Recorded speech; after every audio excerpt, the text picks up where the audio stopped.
Welcome members back. We are back in order. Call the House back into session. We are continuing on in our second reading bills. Next bill for our consideration is House Bill 135. House Bill 135, sponsored by Representative Gugumas, autologous or direct blood donations.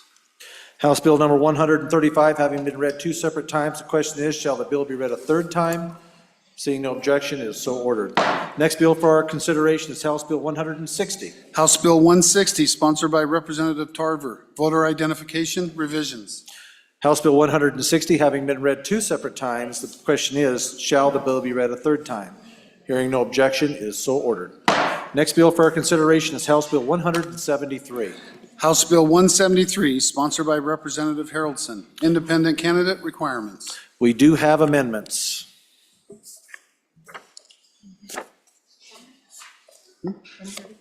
Shall I say amendment? 173. Second reading amendment number one from on House Bill 173, Representative or Chairman Brown, please. Thank you, Mr. Speaker. I would move second reading amendment number one and ask for your favorable consideration. Ladies and gentlemen, didn't really have any plans to talk on this particular bill, and as I was walking back underneath the doors over here, I saw somebody last night that I recognized from a community over the hill, and he asked me a question. He actually drove over here after hearing our discussion and said, "Hey, I'm really curious how this works. If I want to be an independent voter, do I have to front load going and grabbing all of my signatures before I can even file for office? If you're making me do this before the primary, that means I might have to start collecting signatures to do this process in March." And I thought, wow, that's kind of interesting. Give me 2 seconds here. So I went and grabbed the bill sponsor, and Bill sponsor says, yeah, that was not really the intention, what we were trying to do here. We should probably think about doing that. So the amendment before you is kind of I would call it a compromise. I don't even know if it's really a compromise. It's just something to try to make the bill fit a little bit better for what the intentions are. And so what it's basically saying, ladies and gentlemen, is once you file as an independent, you have 14 days after the filing period ends to collect those signatures. And so this gives you just a little bit of time. You can decide day of, the end of filing period and whatnot. This means that you don't have to go preload all of those signatures and try to get on board as an independent candidate prior to even knowing what in the world is going to happen with the rest of the races. So this allows you to get on the ballot and then gives you 14 days to go collect those signatures as necessary to become an independent candidate. Thank you, Chairman Brown.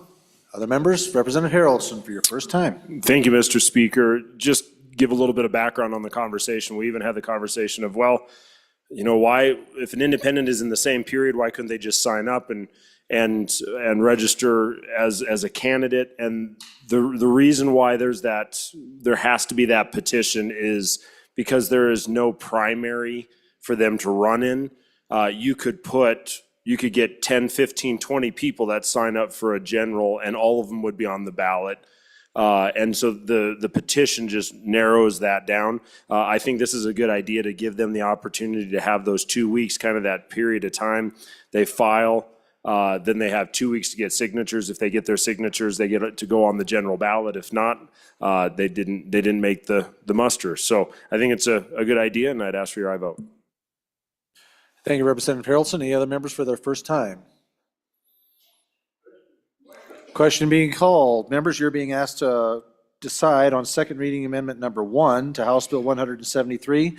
All those in favor signify by saying aye. Aye. Those opposed, no. The amendment has been adopted. House Bill 173, having been read two separate times. The question is, shall the bill be read a third time? Hearing no objection, it is so ordered. Next bill for our consideration will be House Bill 207. House Bill 207, sponsored by Representative Washut, Religious Freedom Restoration Act. House Bill 207, having been read two separate times. The question is, shall the bill be read a third time? Hearing no objection, it is so ordered. House Bill, next for our consideration, 214. House Bill 214, sponsored by Representative Thayer, Local Government Payments, Electronic Payments. House Bill 214, having been read two separate times. The question is, shall the bill be read a third time? Hearing no objection, it is so ordered. Next bill for our consideration, House Bill 232. House Bill 232, sponsored by Representative Haroldson, elections, hand counting for recounts. We have amendments. Let me see if I can find it.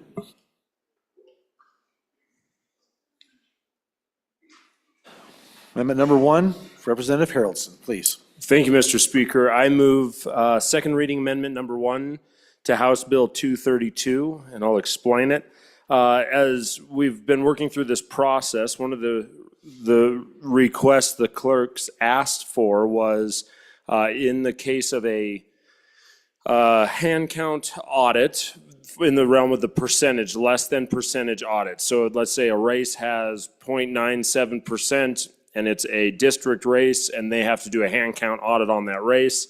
Would the fund be able to fund that audit? And as the bill currently reads, the answer is no. I'm bringing an amendment that it would, but I'm just going to give you this. I want you guys to think about a policy here. We are asking our clerks to do hand counts. Should we offer them a financial offset for the time that they take to do what we've asked them to do? So this is just, again, this is an opportunity for you guys to decide, do you believe it's best practice and policy to take this account and to offset that cost for the clerks? Or do you believe that it would be better to allow or to require the clerks to fund or foot that bill? So give you guys a decision right after lunch. Thank you, Representative Haroldson. Any other members for their first time? Question being called. Members, you're being asked to vote on second reading amendment number 1 to House Bill 232. All those in favor signify by saying aye. Aye. All those opposed, no. The amendment has been adopted. House Bill 232, House Bill 232 having been read 2 separate times, the question is, shall the bill be read a third time? Hearing no objection, it is so ordered. Next bill for our consideration, House Bill 258. House Bill 258, sponsored by House Appropriations, state-funded capital construction. We have amendments. First amendment for our consideration will be second reading amendment number 1, Representative Pendergraft.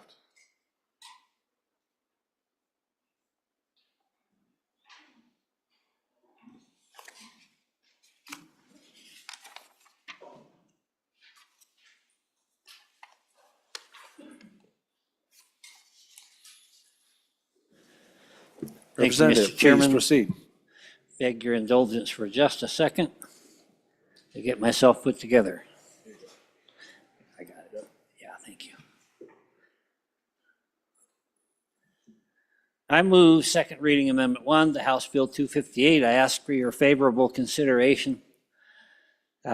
We talked about this a little bit upon introduction, the $18 million that was wanted for the alarm and security system throughout the Department of Corrections.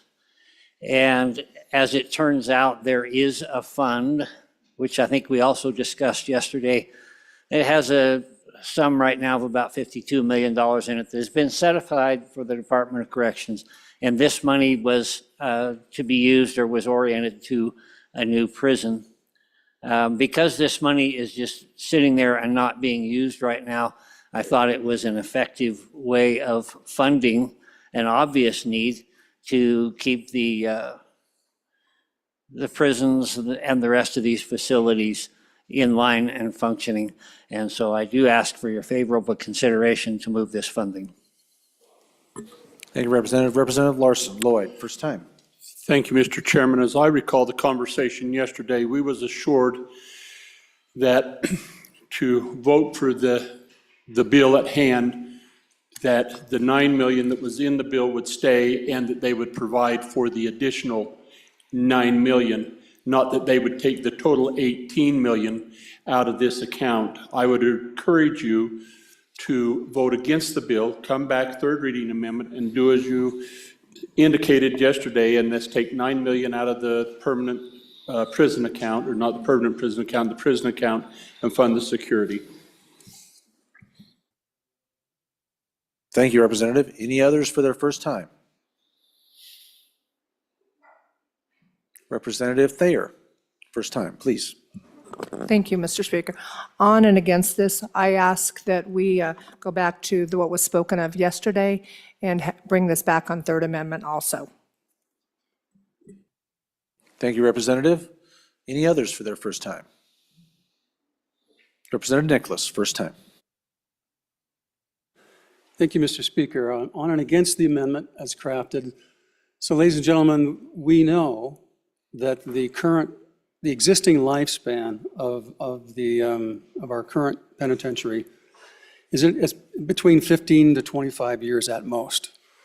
And so by taking 18 out of the 52, it's setting us back significantly in the funds that we have set aside for a new prison. And the reason we're doing it is so we don't have to come up with $250 million or so when the current prison fails, when it no longer serves its purpose. And that reckoning day is in front of us. I mean, we've got studies that tell us about that. So to the extent that we can refrain from taking from the savings account, which is earning interest on it, for a purpose that this legislature has deemed to be appropriate, I think we just got to be judicious on both sides of the ball. Thank you, Representative. Any others for their first time? Representative Ottman, first time. Thank you, Mr. Speaker. Just a point of clarification, please. Over the last few years, we have, that I'm aware of, have had money in there and then spoke of putting more money in there and then transferred money out of there. And I'm just wondering, is there a way to, are we putting money in there with a way to keep it in there so that it accumulates for that prison, or how that's being handled? Thank you. Thank you, Representative Ottman.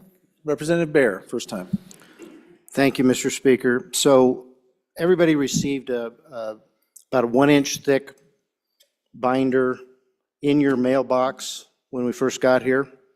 And on the front of it, it says 2025 Budget Fiscal Data Book. So you can also access this online. You would go into, on the WyoLedge website, you go into publications, you go into fiscal, you go into revenue, and then you'll find the data book. And in there, I would direct you to page 17. And this will answer the previous question. So down at the bottom right-hand corner of this document, this has the cash flows that go into our general fund from our earnings off of the Permanent Mineral Trust Fund. And what you'll see is that there's a flow into out of the general fund into the LISRA, that's our rainy day fund, the Legislative Stabilization Reserve account, as well as a split over into the Strategic Investments and Projects account, SIPA. From that account, you'll see in a gray box on the right, under Note 2, $10 million to penitentiary capital construction account. So when we have good returns on our investments, we flow $10 million each year into that account. So there's the answer to that question. This particular amendment is removing 18 and taking that off of your goldenrod. I'll remind everybody of what the goldenrod looks like right now based on our actions on this floor and those actions on the floor down the hall. Folks, we're going to need cash. So I would ask for your support of this amendment. Thank you. Thank you, Representative Baer. Representative Harshman, first time. Thank you, Mr. Speaker. Just a little history on the penitentiary savings account. It was 2017, 18. Perhaps some of you remember the news accounts that the prison was failing. We're going to build a brand new prison. Actually, I ran the bill. It was my bill, $50 million a year out of the SIPA. That's what at first. And then, so because we've really been blessed. We have no debt in this state. We haven't used a bond in years. Actually, my first year in the legislature, we paid off our last bond was the women's prison. And so we were in this crisis. 50 million a year we're going to save out of the strategic investment projects account. And then more study. Actually, an engineer from my town found a fix for this for considerably less. And so then I ran a bill the next year to reduce this from 50 million a year to 10 million. We were told we probably got 20 years or so left on this institution. And so that's why it's down to 10 million.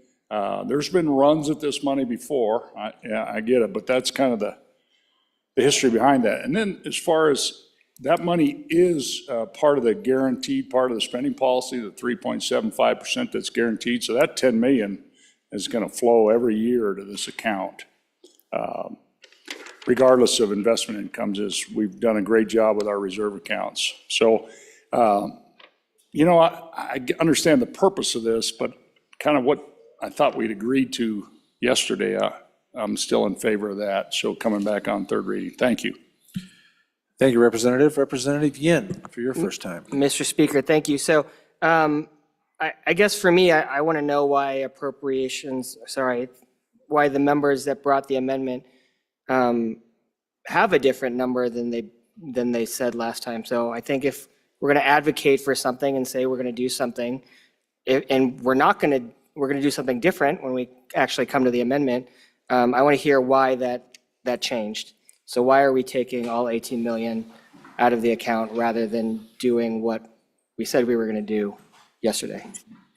Thank you, Representative. Representative Nicholas, for your first time.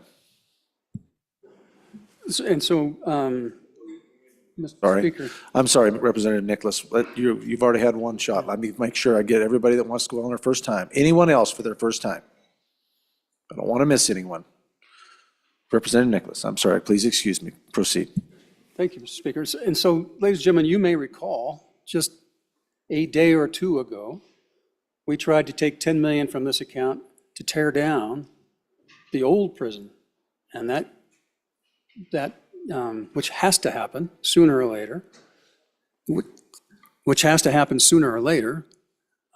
asked for 10 million to demolish the old prison there in Good Carbon County, and that was defeated. And you held like smashed cats that thought that we would raid this fund to tear down that prison, and now you want to put in air conditioning with it. So I think it's a little inconsistent. Representative, any others for their second time? Second time, Representative Larson, Lloyd, second time. So I just, once again, just like to go back to the conversation yesterday and make sure that we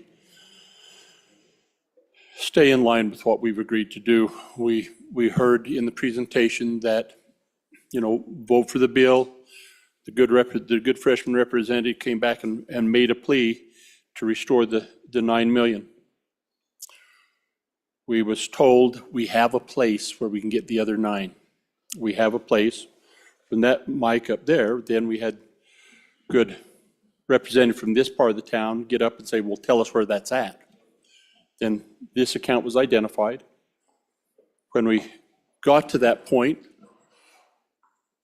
the 9 million was we got done with that. Then I came forward, you'll recall, and said, I want 10 million out of that same account to tear down the prison. That was defeated. Contemplated, do I come back and try for that again? But I agree. I think that the 9 million out of that account has a priority over the 10 million for the demolition of the old account because of our fiscal problem. But when I requested that, the argument that the 10 million, we was told that, well, we just, that's taken too much out of that account. But we're asking basically for the same thing out of it today. So I think let's back up. We agreed 9 million out of SIPA and 9 million coming out of the penitentiary account, I think works just fine. We take care of the safety. So again, I'd encourage a no vote on this. Thank you, Representative. Any others for their second time? Speak to the member second time. If Representative Pendergraft. Thank you, Mr. Speaker. I want to push back on that. I think a lot of times people have a tendency to hear what they want to hear instead of what was actually said. And there was some discussion about 9 million and 18 million both. But I want to remind you of how it was finalized. That amendment was divided.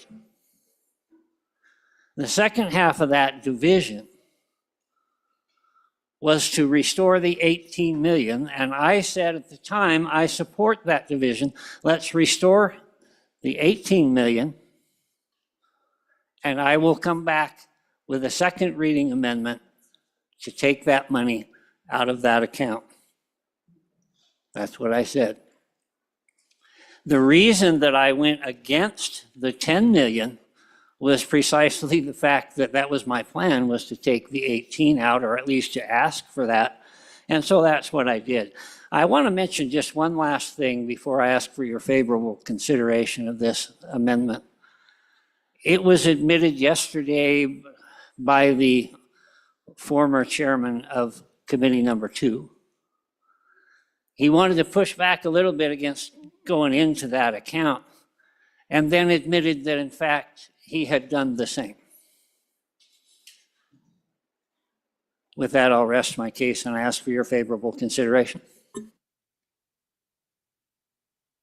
Members, you are deciding on second reading amendment number 1 to House Bill 258. All those in favor signify by saying aye. Aye. All those opposed, no. No. Chairs in doubt. All those in favor, please stand.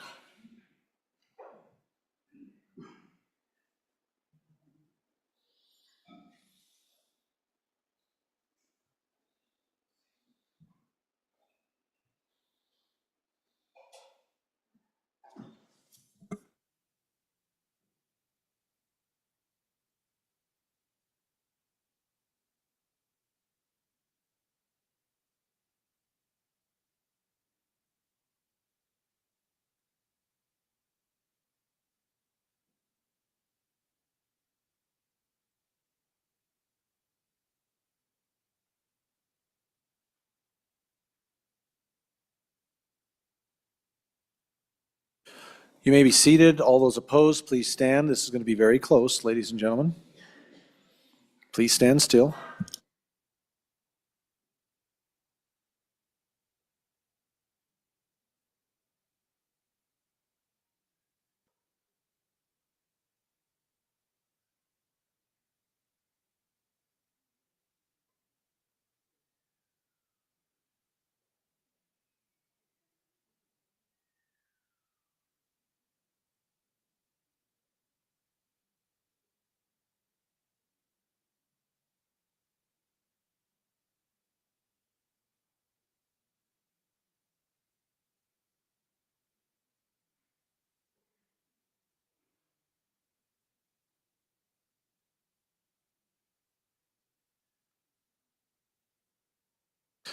The amendment has been adopted, 29 to 27.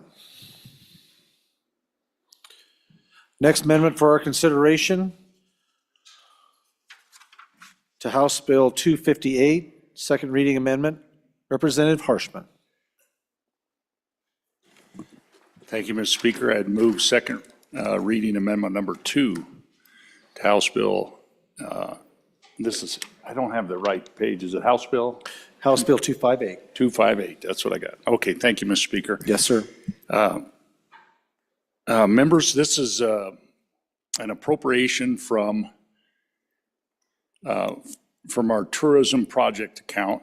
This account was created probably 6-7 years ago. We passed a statewide lodging tax, which then self-funded our Department of Tourism. Back in the day, it was 30 million a biennium to fund that department. And so now they are off the general fund. But we also, I remember passing on this floor, that we wouldn't spend all the money each year. We'd keep a little project account that would sit, that we could appropriate from. And the issue was, you think of the Welcome Center just south of town here and the one up in Crook County, you know, those are those are pretty big projects. There were 5 million each or so in those days, which would be double now easily. So we wanted to kind of have some money for when those projects came up, we could appropriate from that. So working with that department and then the folks who run this, we have 2 military museums that the state runs. One is here in this town, and it's for our National Guard, exclusively National Guard. And that's a big story of our veterans in Wyoming, obviously. But the other one is our Wyoming Veterans Museum, which is located in Natrona County at the site of the old Army Air Base, World War II. So when you look at that air base, if you go out there, the airport is currently is situated there. It is, when I talk to folks, it's either the number one or one of 2 most intact Army air bases left in the country from World War II. There's just none of them. They're all gone now. And so when you go there and you can see hangar 1, 2, 3, 4, and then the huge maintenance building. A lot of them are covered by tin, a lot of them are differently or whatever, but all this stuff is intact. And then the Wyoming Veterans Museum is actually located in the old Officers Club. And there's all these 80-year-old murals on the wall, and it's a really incredible facility. So it served 10,000 people last year, Mr. Speaker, and it has the largest collection of Wyoming veterans artifacts in the state, and 70,000 artifacts that represent all 23 counties, and 95% of those collections have been donated by Wyoming people. And their dad was in World War I or World War II, or their mom served in World War II in the WAVE or WAC, and so all those things are there, and they can only really show us about 7% of those artifacts at any one time. Okay, so the building is 80 years old. The last time we've put any money into this thing was 20 years ago. And so it needs a little work, and it needs a little love and attention on this thing. And so, Mr. Speaker, really the proposal is to take 5 million from that tourism project account, set that aside, and then let our it goes to the construction department and the military department. You can see the agency there, and we can go to work on this thing and come back and revisit it again. But it's certainly been due for a long time, and it'd be a great investment so we can continue to honor the veterans of this state and their families who have made such generous donations of those artifacts over the years. So I'd stand for any questions, Mr. Speaker. Thank you, Representative Harshman. Any members for their first time? Representative Angelos, first time. Hi, Mr. Speaker. Noble cause. I actually would like to go see this someday. But I'm going to say the agency did not, Office of Tourism did not come and bring anything to us like this, and you do have the option to throw this in there. But I am going to recommend a no vote on this. Thank you. Thank you, Representative. Representative Larson Lloyd, for your first time, sir. Thank you, Mr. Chairman. I think we new freshmen and maybe those that haven't been here very long, we don't just fund what the agencies ask for. They come and they present their budget to the governor. The governor then comes to this good committee with what he thinks works. But then we, as a body, appropriate on projects that we think have value and warrant consideration. So the fact that the agency didn't come and make this recommendation, okay, but we think it's important, and we have the ability to fund it. I think it's worthy to protect it and preserve it before it falls asunder, and would encourage an aye vote. Thank you, Representative. Representative Bear, for his first time. Thank you, Mr. Speaker. I'll say this. This is coming out of an account that is not going to show up on your goldenrod. It is an account that is off our budget, and I would caution us as a body to think about that for the future. You know, whether we're going to take things off our budget where we don't review them on an annual or biannual basis. But it is coming from an account where the funds are available. It The previous speaker said that we in this body can bring motions and convince our colleagues to fund things that are not asked for. It's absolutely true. So I would agree with those statements and ask you to vote your conscience on this issue. I'll be a no vote. Thank you. Thank you, Representative. Representative Washut, for your first time, sir. Thank you, Mr. Speaker. So this museum is in my community, and it's a nice museum, but it's really small, really crowded. But one of the great features of our Veterans Museum is that they don't just have artifacts, they have stories to go with those artifacts. So when somebody brings a box of, grandfather's uniforms or supplies or materials or something and donate it, they get a story with it, right? And so there's these great stories captured along with the artifacts that are in this museum. And I know this sounds like a lot of money, but if you think about it, 20 years since we put anything into this place, and most of you probably don't even know the museum exists because it has not been developed to its capacity, to the way it can be developed. And if you develop these things well, they draw people in, they help educate our young people to appreciate the sacrifice of that World War II generation, America's greatest generation. Of all the things that we think about funding, I think this is a worthy project, and I just ask for your consideration. Thank you, Representative. Representative Ottman, for your first time. Thank you, Mr. Speaker.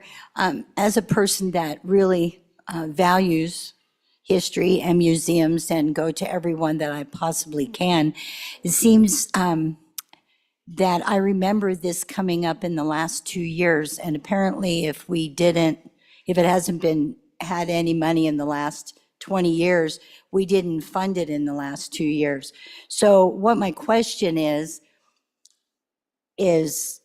how, since this comes from another account, how much will be left? Because I know there's some other things coming that will be taken out of that account or looked at from that account. So I was just wondering if anybody could tell me that they are aware of that would not deplete this account, or that we're going to have to move money from somewhere else, or if this is a healthy thing to do.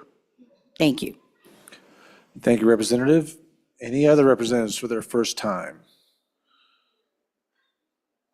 No representatives for their first time, second time. Any representatives want to speak to the amendment for their second time? Second time, Representative Baer. Thank you, Mr. Speaker. I am working on getting a balance for the previous speaker. We'll have that in a moment. I'll just tell her personally, if anybody else wants to know, please come and see me. That account is filled with the tax that anyone who stays at a hotel or uses the items that are taxed for the tourism tax, that would be collected and goes into that account, and a larger account that's used for that agency. This is a reserve account that this body here has some access to. And I would say this, the previous speaker has an incredible privately owned world-class museum in her district. And it's just west of the town where she lives, and the river has a name that is real heavy, a heavy river, if you will. Anyway, that place is privately owned, world-class. People do come to Wyoming for it. I'm not sure we as a body want to get in competition with such a beautiful thing. Can we have these other facilities on a small scale in other communities? Yes, that's what we have. And so since those entities aren't asking for this, I think when we send money to an agency that hasn't asked for it, or an entity that hasn't asked for it, I think we put a lot of pressure on them to do what we want. And that is the call of this body, to do those things. But I think it's better thought out if we have those conversations. So maybe this would be a good interim study to look at, does this museum really want to do this? Is it a good move? Is it good for the community? Is it good for our state? And is it good to induce more tourism? So on and against the amendment. Thank you, Representative. Any others for their second time? Seeing none, bringer of the amendment, Representative Harshman. Thank you, Mr. Speaker, and thanks for all the questions. The account has 14.8 million.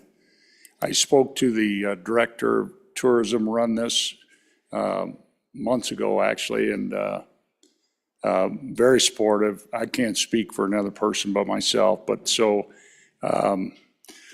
so yeah, that's the amount, 5 million from the 14.8 that is currently in that account. And there are currently none on that. I know we appropriated 10 million for the shooting complex. I think there's folks who want more money for the shooting complex looking at this account as well. And then I think the private museum up in Fremont County, we actually honored that family on the floor of the House with a resolution from the House. Actually, we were in the old Kmart then, but it's just really incredible, that family's generosity to build that and make a legacy of those military vehicles. And really, that's kind of the idea here as well. When we took over the underground nuclear operations facility and made that as part of state parks as well. And so we've got this trail that leads to our big national park. And so that's part of this too. This is on that trail. But I think more than anything, the building is exempt from ADA requirements because it's so old. There are ADA access issues for our elderly and for others to get in there. And as I said, it served 10,000 people this past year, and it needs a little TLC. And as I talk to the directors and the people that run the place, they're having these conversations because I said, well, maybe we could set up a committee or something. He says, we're already doing that. And so anyway, so that's why I bring this thing. And so we can, again, 95% of the collections are donated by Wyoming people. Absolute largest collection of Wyoming artifacts for our veterans. So I really appreciate the debate and I appreciate your support of this amendment. Thank you, Mr. Speaker. Thank you, Representative. Body, you are being asked to vote on second reading amendment number 2 to House Bill 258. All those in favor signify by saying aye. Aye. All those opposed, no. No. The amendment has not been adopted. Division being called. All those in favor, please stand.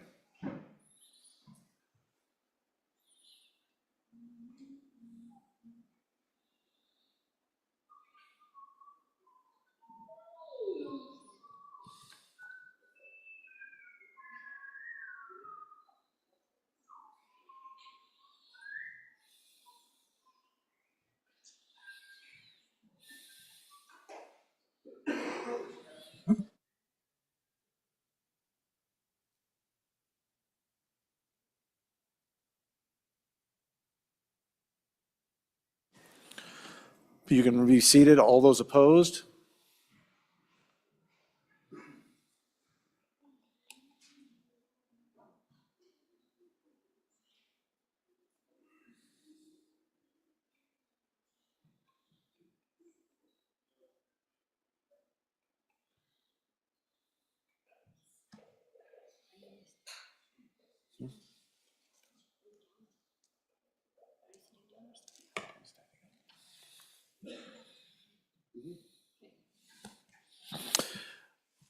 The amendment has not been adopted, 25 to 32. We have an amendment number 3 to House Bill 258. Representative Larson, please proceed. Thank you, Mr. Speaker. I move second reading amendment number 3 to House Bill 258 and ask for your favorable consideration. Members, what this amendment is an attempt at a compromise. Yesterday, I brought an amendment for 22 million for the Bitter Creek project in Rock Springs.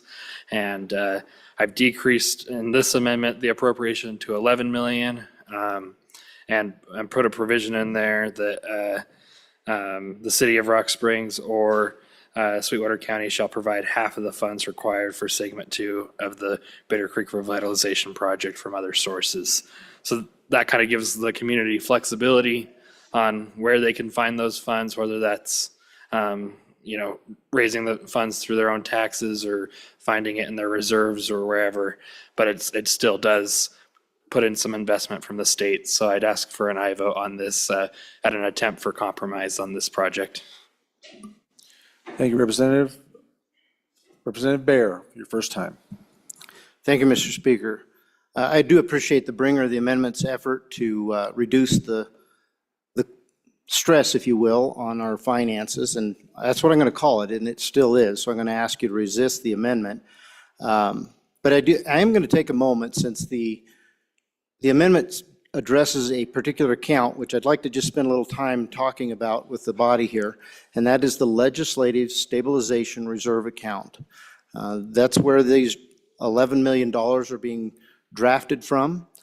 And I just want to give you guys just a picture of where we're at right now. We started out this session with $1.5 billion in that account. It's often called our rainy day fund, okay? And so what happens is, if we spend more than we have in our general fund and our other checking account, it's called the budget reserve account, then we start dipping into the savings account. And I'll tell you, we did quite a bit of cutting as an appropriations committee to the executive's recommendation, and yet we still had to make our commitments of meeting the executive's top 3 priorities of dealing with fire mitigation, dealing with tax relief, and dealing with litigation against the federal government. We still had to take $70 million out of that savings account to cover our expenses this year. Now, I'll remind you all that just last year, we passed a pretty extensive budget, the largest in history. And that budget is supposed to carry us through. So this supplemental that's coming up on Friday is supposed to just deal with those emergency things that weren't anticipated. And yet, here we are piling on. I will call this piling on. Is it an opportunity to help this community out? Absolutely. But I would ask you to resist it, because this account, this Legislative Stabilization Reserve Account, our rainy day fund, is also a backdrop or a backfill for the school foundation program.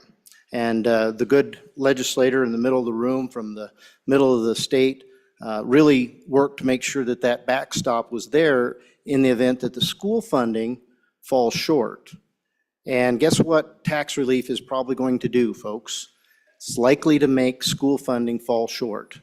So what happens when it falls short is this savings account, our rainy day fund, fills the school foundation program up at the end of the year back up to $100 million. So however short it is, and I can tell you right now, it's going to be backfilling. It has only done it one time since that feature was put in place by the good representative from the middle of the state, former Speaker of the House for 2 terms.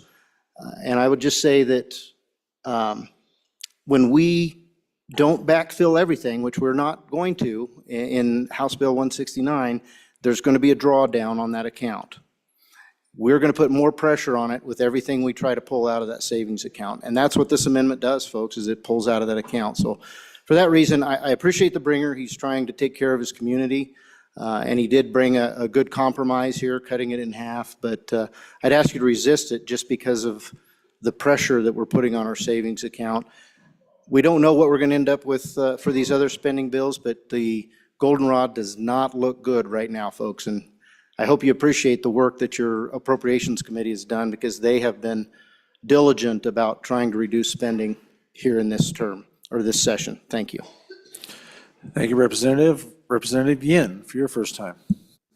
Mr. Speaker, thank you. So it's interesting that when we talk about our tax relief bills, and in that context, we talk about, our citizens are scrambling for tax relief. They think that our state government is fully funded, got plenty of funds, and now post-tax relief bill passing, now we don't have enough to actually spend on the projects that we think are actually important. So I do want to be very clear. I think that this project has merit. And, I would have supported the amendment on first reading.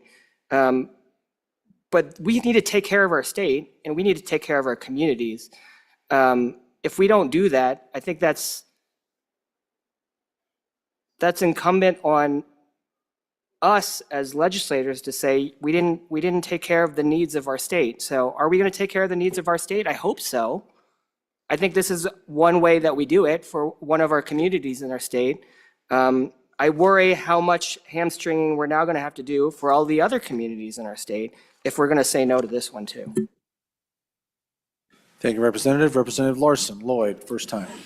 Thank you, Mr. Speaker. I just, hats off to the good bringer of this amendment from that community as they continue to try to get this project resolved. I think that it really shows collaboration and a willingness of both the county and the community to come forth and let the state step up and help that. You know, last year in our budget, it was the biggest budget in history because of the B11s, which are federal funds that we allowed authorization to put in. But the general fund appropriation, which this comes out of, was actually less than the previous biennium budget. So when we talk about that, I think we have to kind of keep things in perspective a little bit and realize that we have the ability to help this community, and would encourage you to support this. I would also just remind us yesterday that this was the point of the day when I got uncivil, and again would like to apologize to the body for the reference that I made, and I'll go sit in the corner and be better, Mr. Speaker. Thank you, Representative. Representative Ottman, for your first time.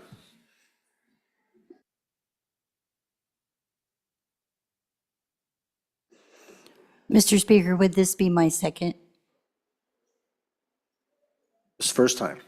Great. Okay. Thank you, Mr. Speaker. Yes. What I'd like to say is that as far as supporting good ideas like this, and like I said, museums are so very important. I mean, for enjoyment, but also for posterity and training our children up to actually know the history so that they can be a part of it. Point of order.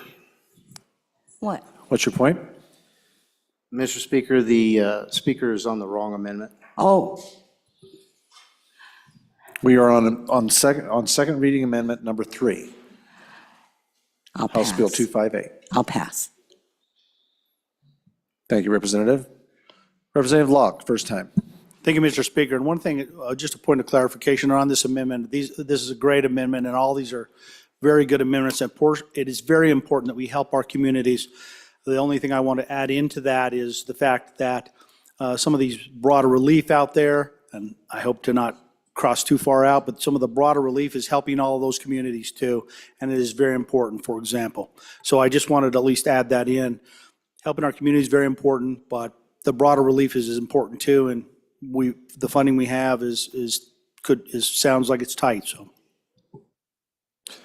Thank you, Representative. Representative Pendergraft, for your first time. Thank you, Mr. Speaker.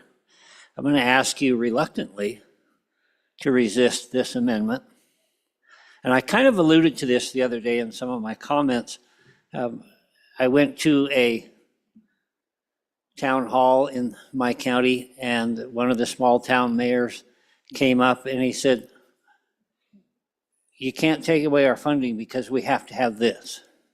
We have this issue, we have to take care of this. We also have this issue, you've got to fund that. We also have this issue, we have to have that.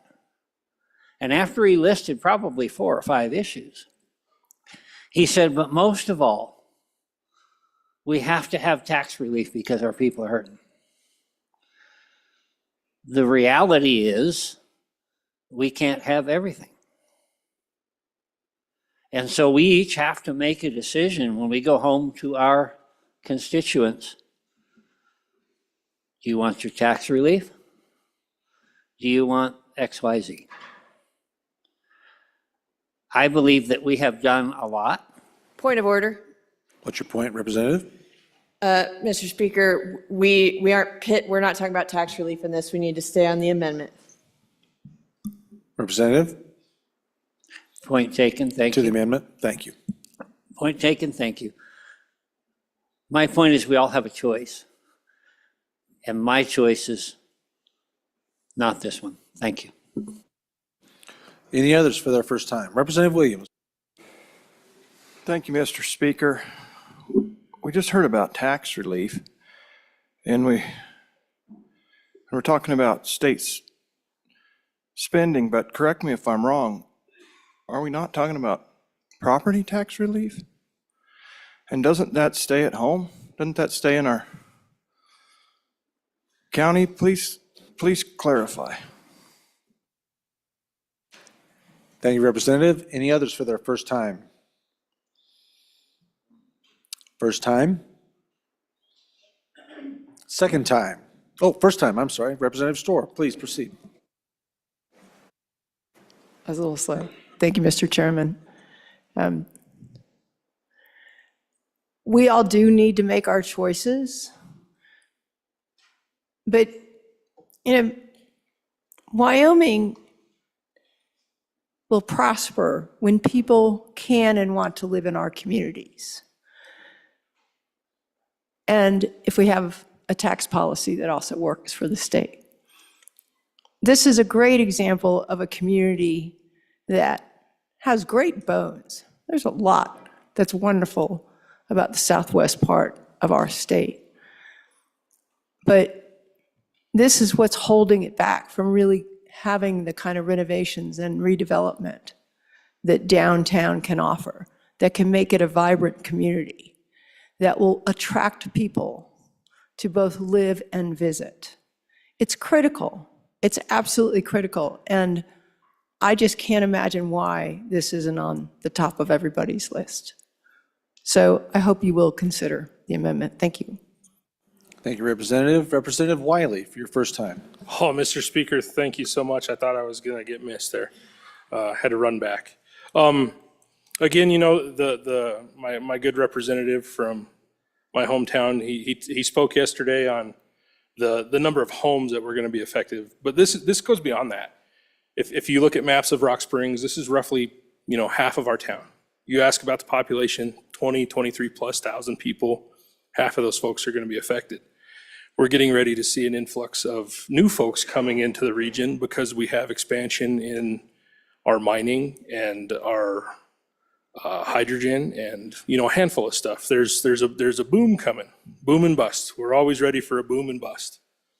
And with this this problem that we've had for a long time, it's like a broken leg, and we keep putting little Band-Aids on it here and there, and then now the good representative from the other side of town's asking for a little less for another Band-Aid.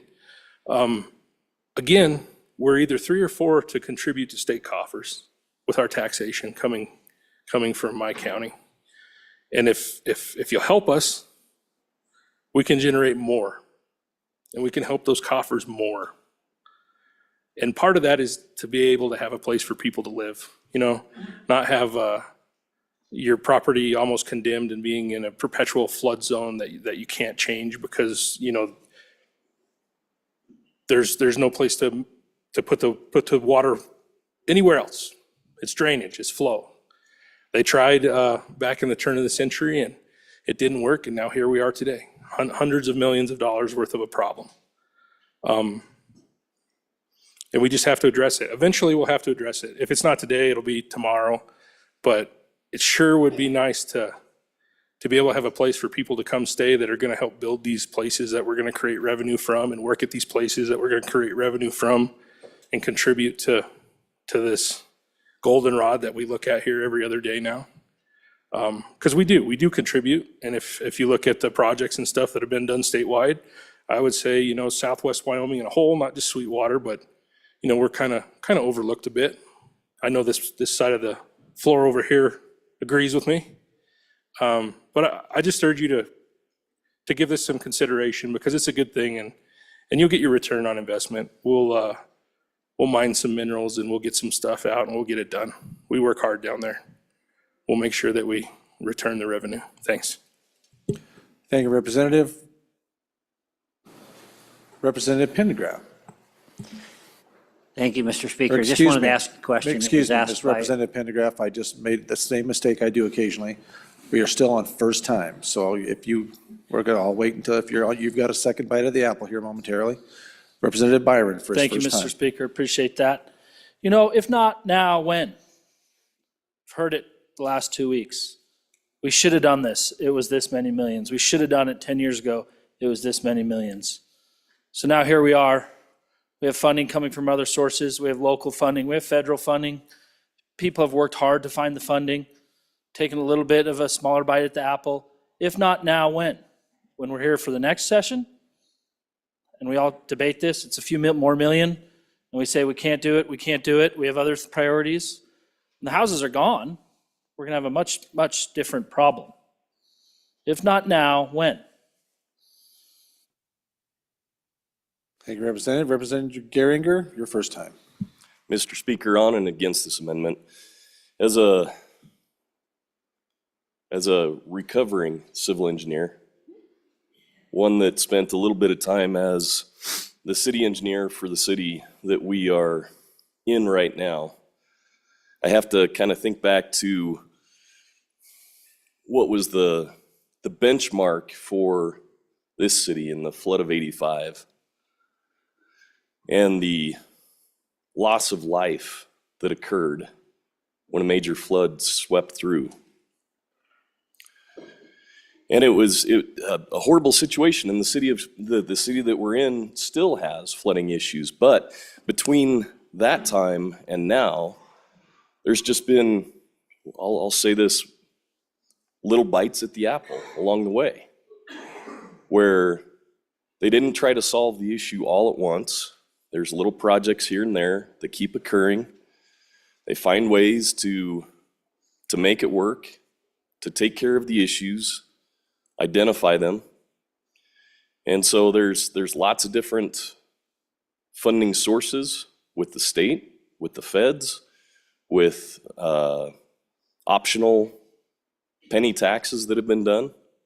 And so I would encourage, I really feel for the community in the Southwest that's dealing with this.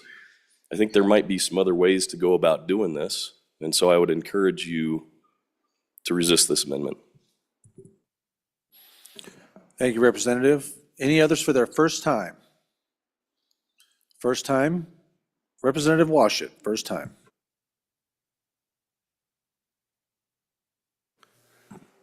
Thank you, Mr. Speaker. I think it's obvious that this community's been taking bites at this apple for quite a while. A little bit here, a little bit there. It's not like this just came up and they're asking for 100% of all the costs to be paid today out of the state coffers. Correct me if I'm wrong, but this has been an ongoing effort by this community, and this community has used significant amounts of its own reserves, its own resources, to try and attack this problem. And so to imply that this $11 million is a let's fix it all at once proposal is incorrect, because even this 11 million doesn't get us to the end of phase 4, as I recall. Thank you, Representative. Any others for their first time? First time. This is on a second reading amendment number 1 to House Bill 258. First time, seeing none. Second time, Representative Pendergraft, please proceed. Thank you, Mr. Speaker. On and against the amendment.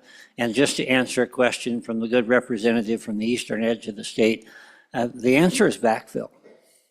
Yes, property taxes take care of local issues, but we have promised that when they fall short, we're going to backfill, and that all comes out of the same fund. Thank you, Representative. Any others for their second time? Representative Larson Lloyd, second time.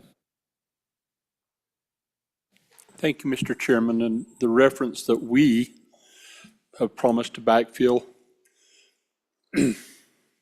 some have promised to backfill, and that's what we're debating here just a little bit, okay?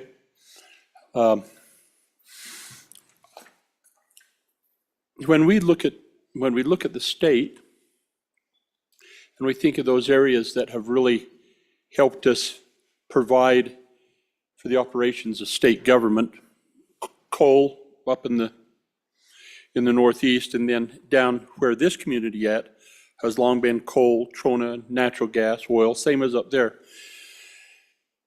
A community up in coal country where the land of the camels is needed a water system. Local didn't have the funds, even though they're generating all of this severance tax and paying all of this ad valorem. Didn't have the funds to bring in this water system. We paid for that over years. Millions every year. And the project was named after a president whose wife's name's Molly. And thank heavens we did. They deserved it because that community needed it to continue to grow, to provide water for its citizens, and all that they were doing for the state. Poop. One good turn deserves another. We see the same thing down in this part of the state. They're trying to, if you look along that corridor, this is one of the core centralized places of industry. That's where you go to get your parts. That's where you go. That's where everybody lives, and then they drive out to all of this stuff, just like up in the Northwest. So this isn't unprecedented. I agree that what I know that the community has worked on that. But, other communities, I remember in this community where we paid for a connector line right out here because this city couldn't do it. But because it was part of the drainage from this building needed, we agreed to pay for that. There's an overpass out here for pedestrians that we talked about that this city needed to, because there's a large livestock event that takes place here every year, and it's for the benefit of all that come to that. We done that. We help cities. We help the communities, and we should certainly help this, and I would hope that we would support this amendment. Thank you, Representative. Any other members for their second time? Second time. Seeing no one, Representative J.T. Larson, for your second time.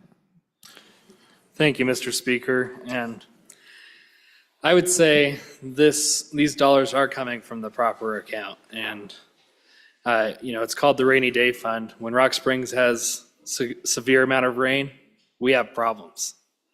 And so I think it definitely fits this account, and we should support this amendment.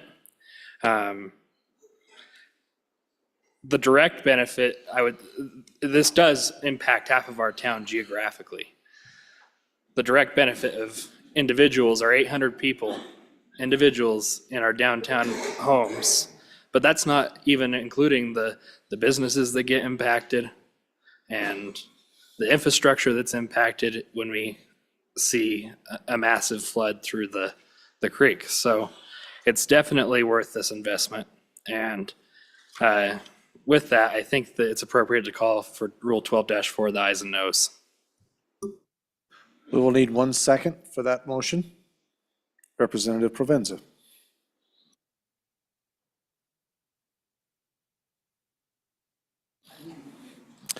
Okay, members, you are being asked to vote on second reading amendment number 3 to House Bill 258. Reading clerk will prepare us for that vote.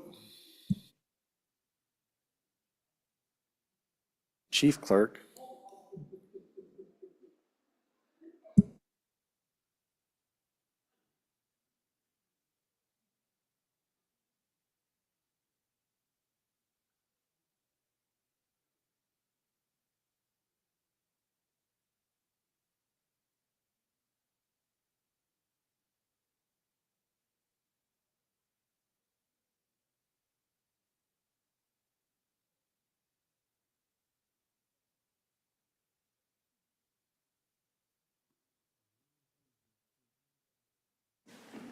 Allemand?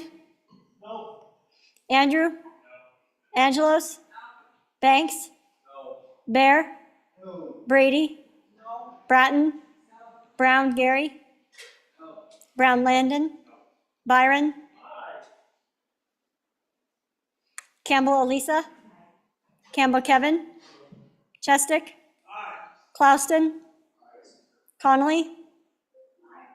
Davis. Eklund. Erickson. Feiler. Geringer. Guggenmoss. Haroldson. Harshman. Heiner. Heft. Jarvis. Johnson. Kelly. Knapp. Larson Lloyd. Larson JT. Lawley. Lean. Locke. Lucas. McCann. Nicholas. Ottman. Pendergraft. Posey. Provenza. Riggins, excused. Rodriguez Williams. Schmid. Sherwood.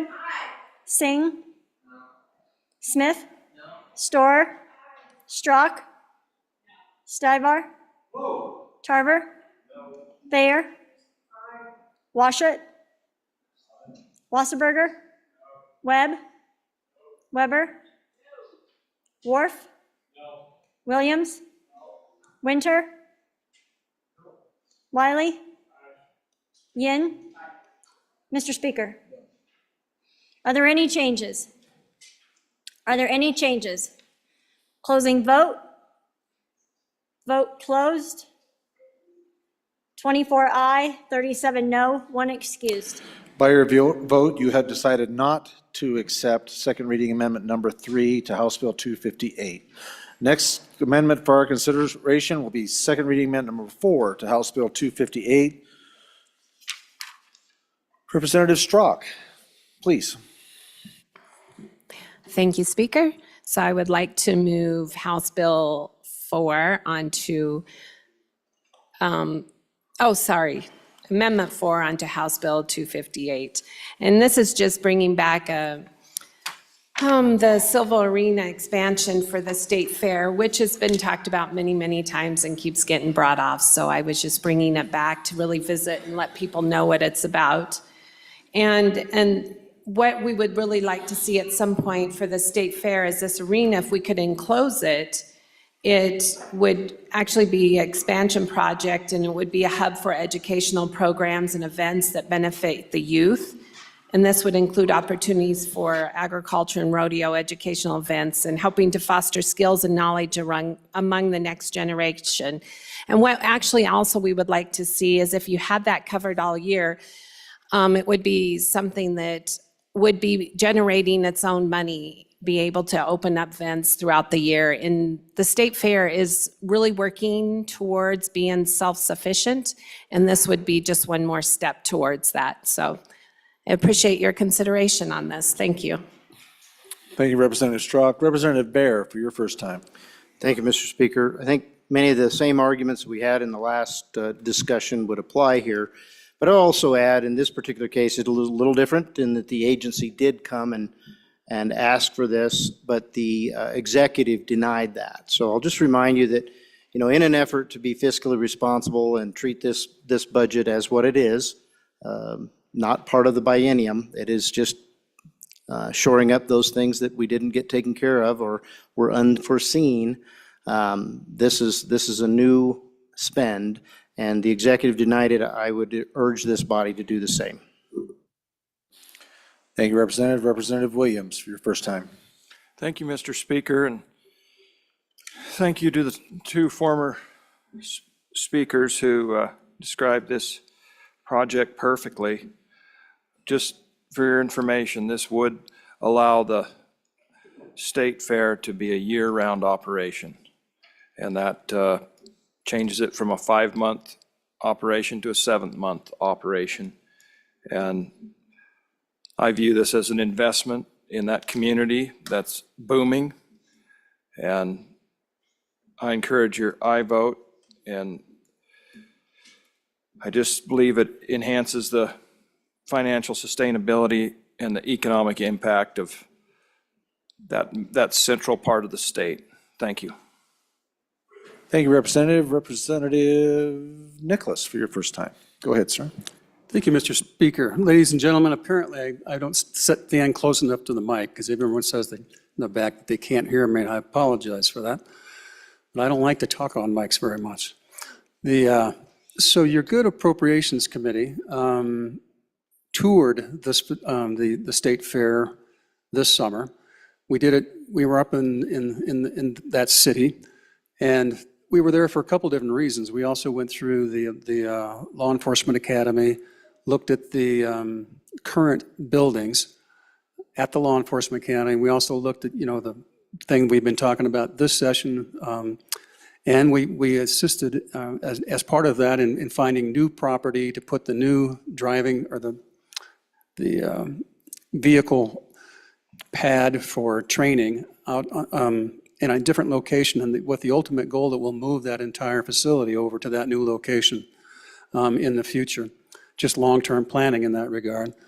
But we also had a presentation on the Silver Arena, and we toured the grounds and sat down and met with the city folks about it. And in those discussions, we went through the whys and wherefores and the benefits of this arena.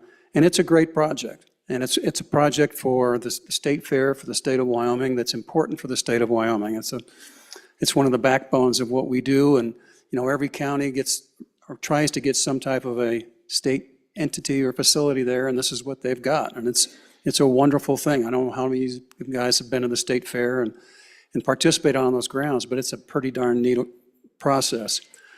But what's interesting about it, and so in my recommendation, because at that time, I asked the city and the county if they would consider putting together a spec tax to match this dollar for dollar, so about the 27 million. And they were all excited about it. They said they think they could get that passed. And so if this fails, I would suggest that we come back on a third reading amendment and have a matching dollar to dollar fund for the spec tax and have the state dollars the last in after the tax is collected. That would be roughly $13 million. They explained they could really get it done. So I would suggest that as a possibility if this fails, but I'm in favor of this Silver Arena. Thank you. Thank you, Representative Nicholas. Representative Eklund, for your first time. Mr. Speaker, I wasn't going to get up and talk about it, but I will talk a little bit about it. For years, the State Fair has been considered an educational tool, a youth building tool. And the legislature has asked them to be more self-sufficient with their funding and how they get it. It's usually us helping them. And they've come back with a plan in this arena, a year-round program for that community, I think would be a good plan. I had heard a little bit about what the former speaker talked about, and I think that'd be, if this fails, a good third reading amendment. Thank you, Representative Eklund. Any others for their first time? Representative Connolly, first time. Good to see you, Representative Connolly. Nice to see you too, Mr. Speaker. I rise in favor of this. I've been down there and kids have been down there, and all across our state, our 4-H kids, all kinds of folks use that facility. And I think if they're willing to put in the work and figure out how to make this Silver Arena a better place and generate more funds, then I think there's folks in my district that would like that. Thank you, Representative. Any others for their first time? First time. Seeing none, second time. Any others that want to speak before the bringer of the amendment? Second time. Seeing none, Representative Strzok, please. Thank you, Speaker. Just again, would appreciate your support. Thank you. Thank you, Representative. Members, you are voting on second reading amendment number 4 to House Bill 258. All those in favor signify by saying aye. All those opposed, no. Amendment has not been adopted. Representative Larson, Lloyd. Thank you, Mr. Speaker. Privilege, if I may, please. Absolutely. Folks, up in our North Observatory, we have sitting quietly on the back row a person who dedicated a good portion of his life for the benefit of this state, a good friend of mine, a mentor, and one who also would chastise me when I got out of line here at the microphone, former Speaker of the House, Albert Summers.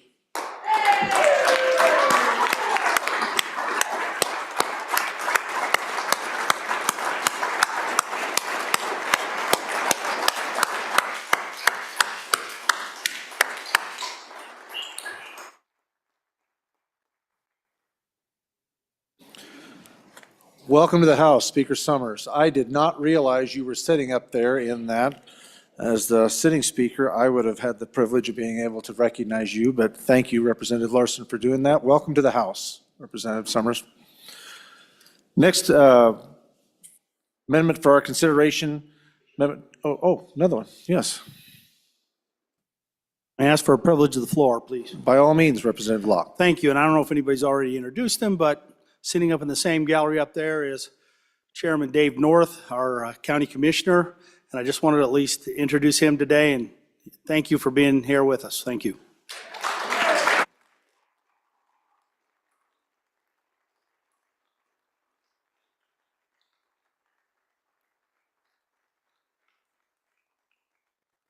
Thank you, and welcome to the House. Representative Singh, Thank you, Mr. Speaker. Privilege of the floor. please.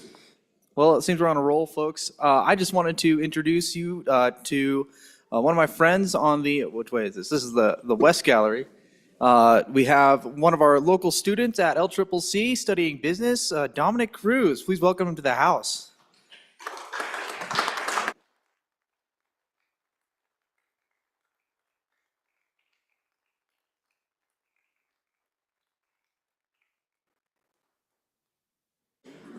Welcome to the House. Okay, any other privileges? Representative Harrelson, Thank you, Mr. Speaker. Privilege of the floor. please. Thank you, Mr. Speaker. Up in our South Gallery, we have a colleague and friend that served a lot of years and has put a lot of time and energy into this floor. He is missed, but enjoy having him up there watching us. Representative Mark Jennings.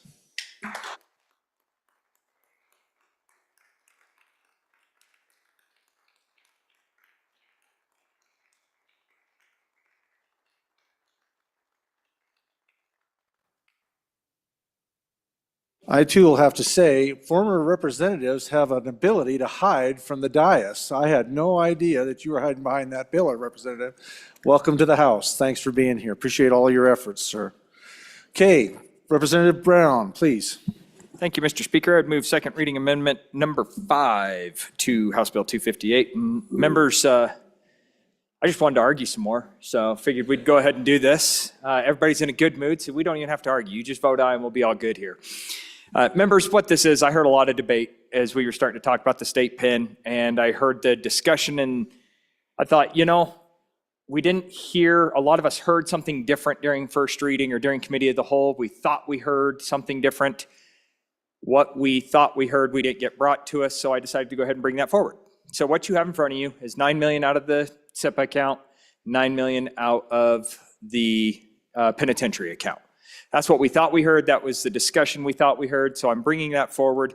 It gives us the 18 million. Doesn't raid both account or doesn't raid one account and drop it down by 20%, and gives us the tools necessary to continue working on this. If we continue to see these high investments, we'll get that that penitentiary account up and running. And this is kind of an ode to a former legislator who fought really, really hard to keep this account open, while I tried really, really hard to even close it a few years ago. So on and forward.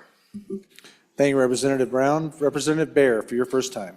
Thank you, Mr. Speaker. On and against this amendment, I appreciate the effort by the bringer. I agree with him. We do want to remove that account. I think you'll see an effort this particular session to do just that. We're trying to clean up those accounts for that reason. Great thing to chat about and debate about when that time comes. But for now, I would just say, this would add $9 million to that negative mark that's about $500 million right now as we speak. So we're just adding on, and pennies add up to dollars, add up to thousands, add up to millions, add up to billions. So let's be prudent here. On and against. Thank you, Representative. Representative Thayer for your first time. Thank you, Mr. Thank you, Mr. Speaker. On and for this amendment. I understand there's only so many pennies to go around, but we want to make sure that there will be a new prison, or there will be a new prison that have to be built. And if we keep pulling from that fund, when we will have a bigger price tag more. So thank you for this amendment. Thank you, Representative. Any others for their first time? First time on the amendment. Second time. Question being called. Members, you're being asked to vote on second reading amendment number 5 to House Bill 258. All those in favor signify by saying aye. Aye. All those opposed, no. No. The amendment has been adopted. Division having been called. All those in favor, please stand.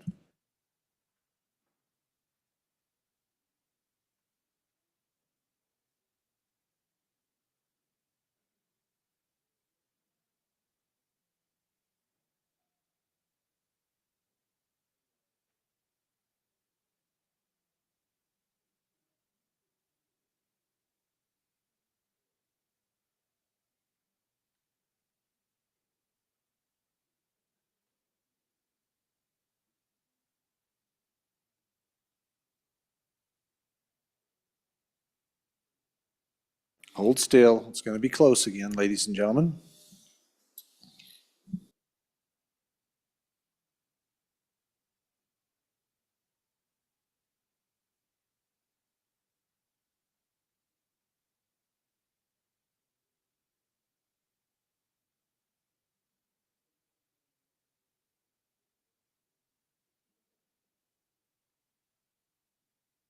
Okay, members, you may sit.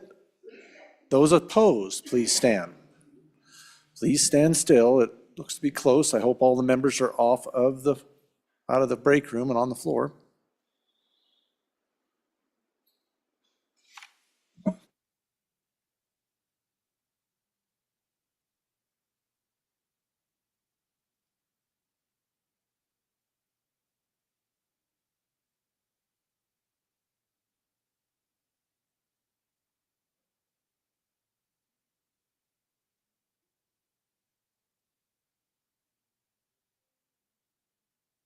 You may be seated. The amendment has not been adopted.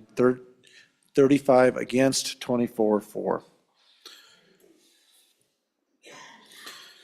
So by your vote, second reading amendment number 5 to 258 has not been adopted. I believe that is it for our amendments.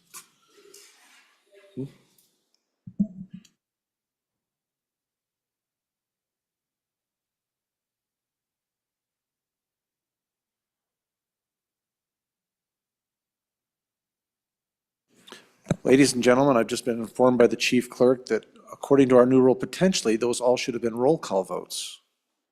So we're going to stand at ease for a brief moment while she sorts that out. So hang tough.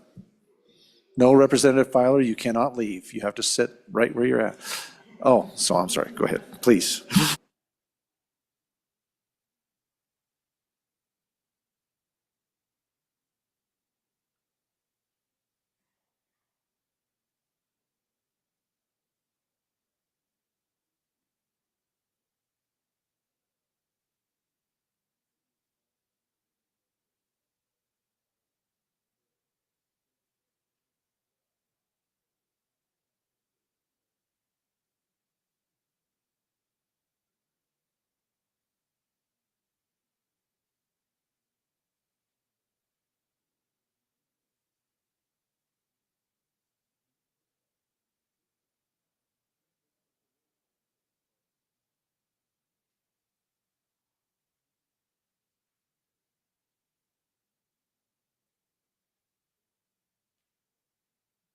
Would be a fantastic time for a privilege of the floor if you'd like to take advantage of this.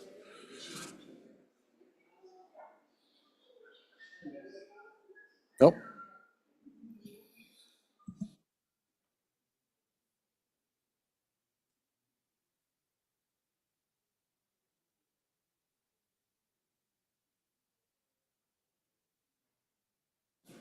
What's that?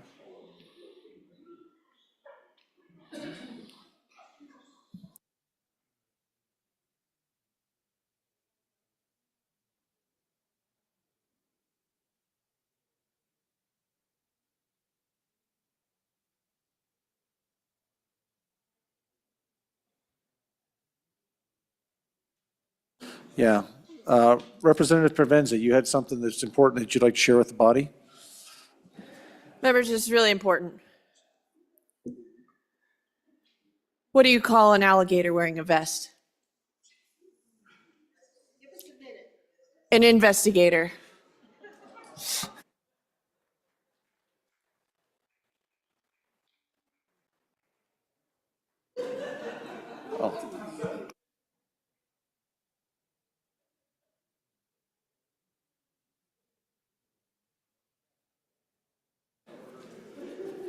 Appreciate your patience, body. We'll work this out.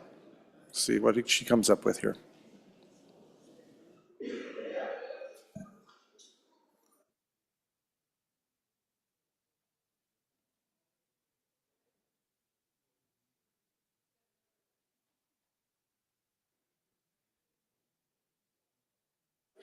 All right.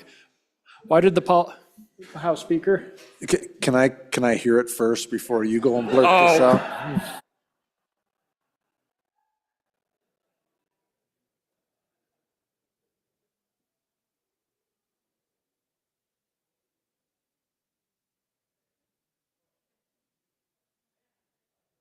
I do not mean to seem distrustful or cautious, but I'm just saying. I thought you had more faith in me. Would you like to have something to share with the body? All right. Why did the politician bring a ladder to his debate? Because he wanted to take his argument to a whole nother level.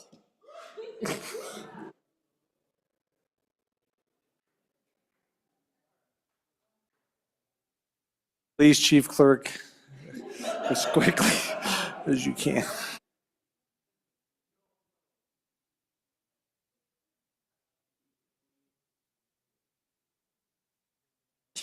Mr. Speaker.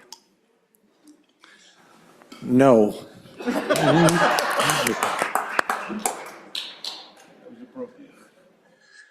I just wanted to know if you remembered the time when we had that horse race. And we run them 2 horses and mine won.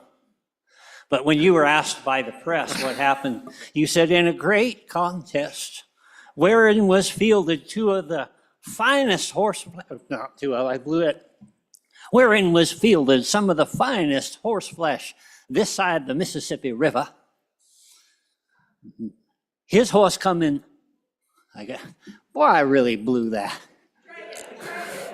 In a great contest, wherein was fielded some of the finest horse flesh west of the Mississippi River. My horse come in second, and his was next to last.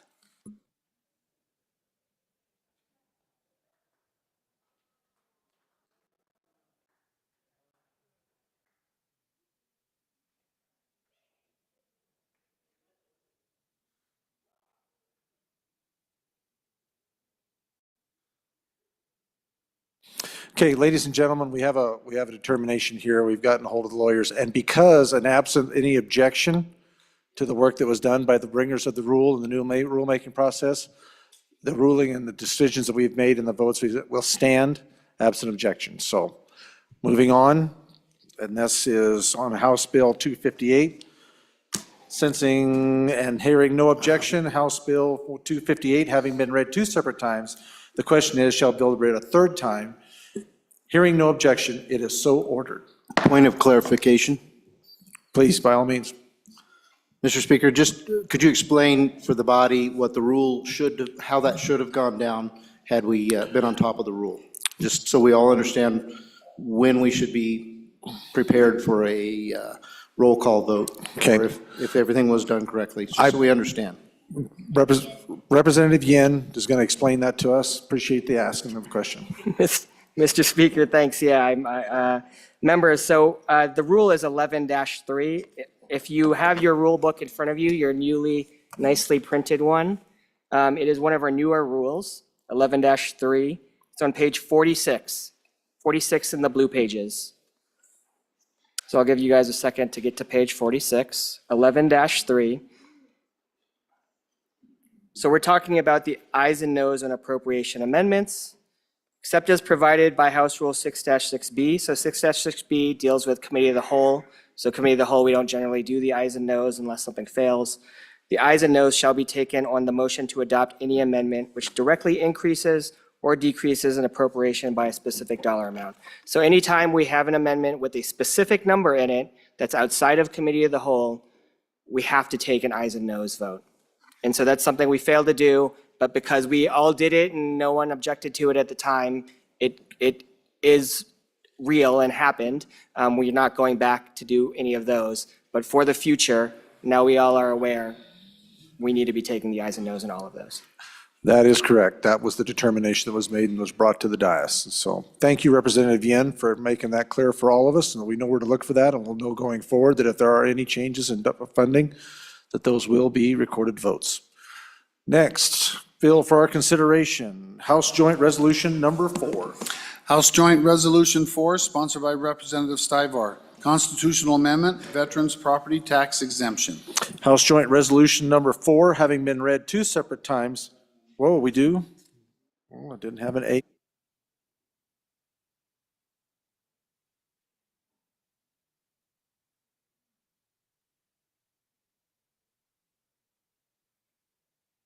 We do have one in the back here. Okay. Amendments. Representative, well, that may explain why Representative Angelos was at the mic. Representative Angelos. Mr. Speaker, can I move my amendment yet? I don't think I can. Please proceed. Yep. Okay.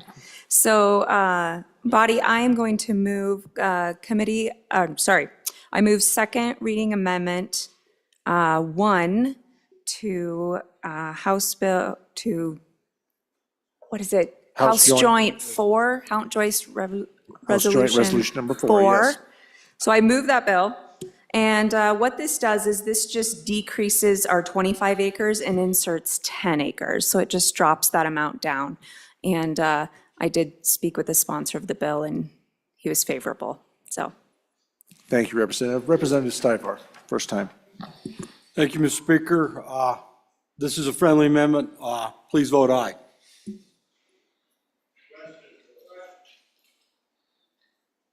Question have been called. Members, you're being asked to decide on second reading amendment number 1 to House Joint Resolution number 4.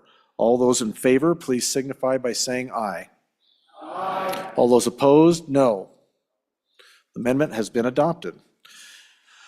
House Joint Resolution number 4 having been read 2 separate times, the question is, shall the bill be read a third time? Hearing no objection, it is so ordered. That ends second reading. Moving on to third reading.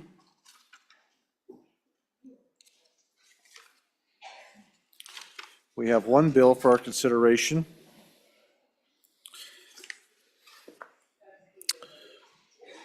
We are at that order of business of bills on third reading and final passage. The first bill for our consideration is House Bill 199. House Bill 199, sponsored by Representative Andrew. Wyoming Freedom Scholarship Act, an act relating to education. We have amendments. Our first amendment, Representative Harshman, please. Thank you, Mr. Speaker. I'd move third reading amendment number 1 to House Bill 99. Members, really doesn't cut a dollar from this program, but it makes the funding, I think it helps the bill when it gets a constitutional challenge, number 1. And then secondly, it actually makes the funding transparent. How many of you know that there's 77 million in this bill right now?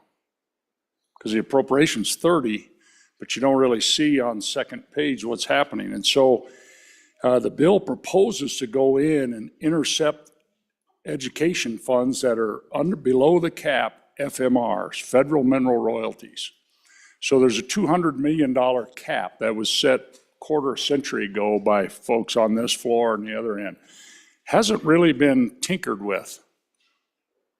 And so this is a major change to go in, and you would never know this, and you go to like page 36 of the data book.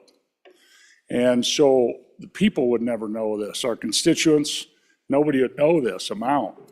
And so what I propose to do then, instead of taking an education stream of funding, just pay for it out of the general fund.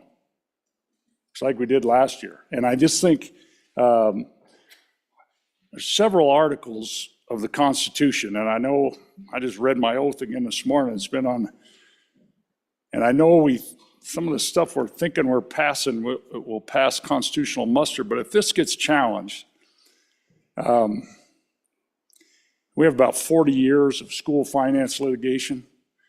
We have probably one of the strongest constitutions, or one of the few states where education is a fundamental right. Most states aren't like that. And so ours is a really high standard. And I think particularly when Article 7, Section 8, distribution of school funds, provisions made general law for equitable allocation of school income among the school districts.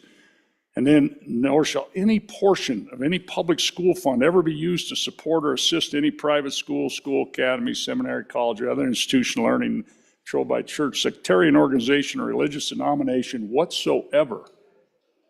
That's the language from 1889, when they, in the fall of 89, when they're just down the hall here debating this. I think the other one is Article 3, Section 36. We got to be careful. No appropriation made for any charitable, industrial, educational, benevolent purpose to any person, corporation, or community not under the absolute control of the state, nor to any denominational or sectarian institution or association.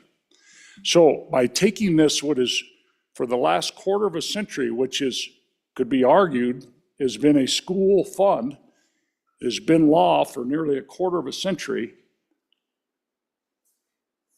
47% of the $200 million cap goes to the school fund. And now we're proposing with this bill to cut that in half and divert this, have another bucket under the $200 million cap to fund this program.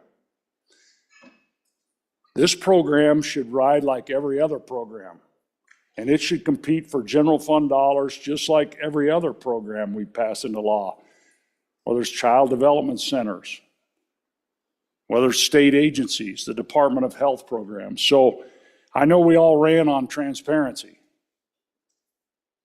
We all ran on simplifying the budget, all those things. And I think this amendment, now you know this costs $77 million.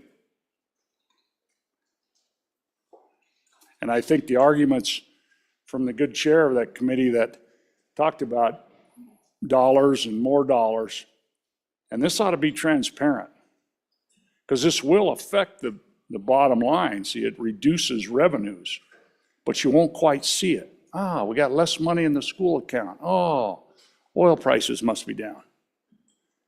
And then finally, Mr. Speaker, I'll just say, and I've said it on this floor, most of us haven't served in a downturn here. I think only about 4 of the 62 of us.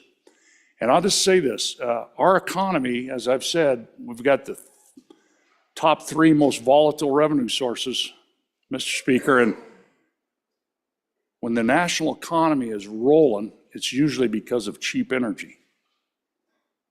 And that's when we're hurting. And so we're going to open up and we're going to get this energy flowing in this country. But let's hope the price of oil doesn't go much below 60. Or you appropriators are going to spend a lot more time in that room. And I know you've cut like $108 million now out of our budget. 100 of that from the energy projects. But it's tough. And particularly as we have, Mr. Speaker, the smallest budget adjusted for inflation in nearly 20 years. Even going back to the 90s when we were flat broke, we're not spending much more than we were adjusted for inflation when you take out our appropriations to savings. So we've had some bills that are really trying to shrink our revenue. And I don't know if that's a plan. Is that part of the game plan to shrink revenues? But Mr. Chairman, I just think, Mr. Speaker, we got to be upfront with our people and let them know what this costs and not hide it on page 36 of the data book. So I welcome the discussion. Thank you, Mr. Speaker. Thank you, Representative Harshman. Representative Andrew, for your first time. Thank you, Mr. Speaker. First of all, we are appropriating to a program that's available to a wide defined class of people. It's for education and it is a public benefit. Second of all, FMRs are not school dollars. They're not even state dollars. They are federal dollars, which we have chosen to direct into that account. We've modified it various ways in history. And I don't think any of those constitutional arguments apply because of that. I think this is transparent. I think anyone can look up that transaction. What I got from our good staff is that this should equal, for the rest of the year after this bill is potentially effective, about $11,097,000 for the rest of this year. I think the reason to have it come from this account is because in the long run, it stabilizes the school foundation program to have less expense being drawn from it. Arizona, after running this program for, I think, about 8 years, started to experience massive surpluses in their school account. So I just think this is the best way to do it. I do appreciate the bringer putting a larger appropriation to compensate for it, but I think it is best to stay how it is. Thank you. Thank you, Representative. Representative Davis, for your first time. Thank you, Mr. Chairman. I'm not sure this is actually pertinent. It is about dollars here and things like that, but my question about this bill is, and we're in Wyoming, 45% or more than that is rural schools. Okay, I'm not opposed to school choice, but what are we drawing away from those rural schools in our state? They're the ones that are barely hanging on by threads. Order. Representative, what's your point? We're on the amendment, not the bill. Thank you, Mr. Chair. Yep, thank you. Representative Johnson, for your first time. Well, just like to correct a former Speaker of the House saying that we weren't here in the past declines in revenue. I'd like to point out that we lived through it outside. We lived through it in the private industry. Thank you, Representative. Others for your first time. First time. Representative Nicholas, your first time. So, thank you, Mr. Speaker. On and in favor of the amendment for a couple different reasons.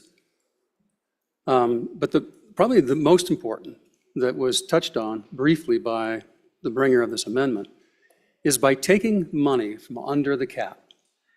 It's a absolute guaranteed source that, in essence, means that this is more important than anything else that's above the cap or any other sources of money that we have. So it's individualizing this particular program to be uniquely funded like no other in the state of Wyoming, in essence. And as you may recall, for the folks who were here last year when we created this account, we intentionally used general fund dollars and not education dollars to protect ourselves from the constitutional conflicts, what he read about. So those were general fund dollars. So the question is then, can we use our education dollars to pay for this projects? And the answer is clearly no. Constitutionally, we can't. So the money has to come from someplace else. So if we're going to fund this program to the tune of $77 million a biennium, if that's the number or whatever it's going to be, then it only makes sense. Number one, we need to see how well it works and how well it operates. And the idea that we have this permanent fund out of below the cap forever doesn't make sense because we don't have the opportunity to evaluate the program. We haven't even seen the program hardly at work because it just went into effect. And yet we're rearranging all the marbles already and adding more money and taking out the transparency of it for the Wyoming public and for us to understand it. But every time we spend this money, we should evaluate it, see what it did, see what the benefits are, what the pros and cons are, and how we can fix it, and how much it's helping. But to make this program unique and use under the cap dollars just doesn't make any sense. It should be general fund dollars, and every biennium, we should fund it and continue to fund it if we support the program, just like any other general fund budget. On in favor. Thank you, Representative. Representative Bear for your first time. Thank you, Mr. Speaker. First for a second. Representative Washit for your first time. Just a quick question for the bringer. Could you go over again how it's really 74 million? You went through that kind of quick, and I didn't quite understand exactly why we don't see the full balance, why we don't see the full amount. Thank you, Representative. Any others for your first time? Any others for your first time, second time speaking to the amendment?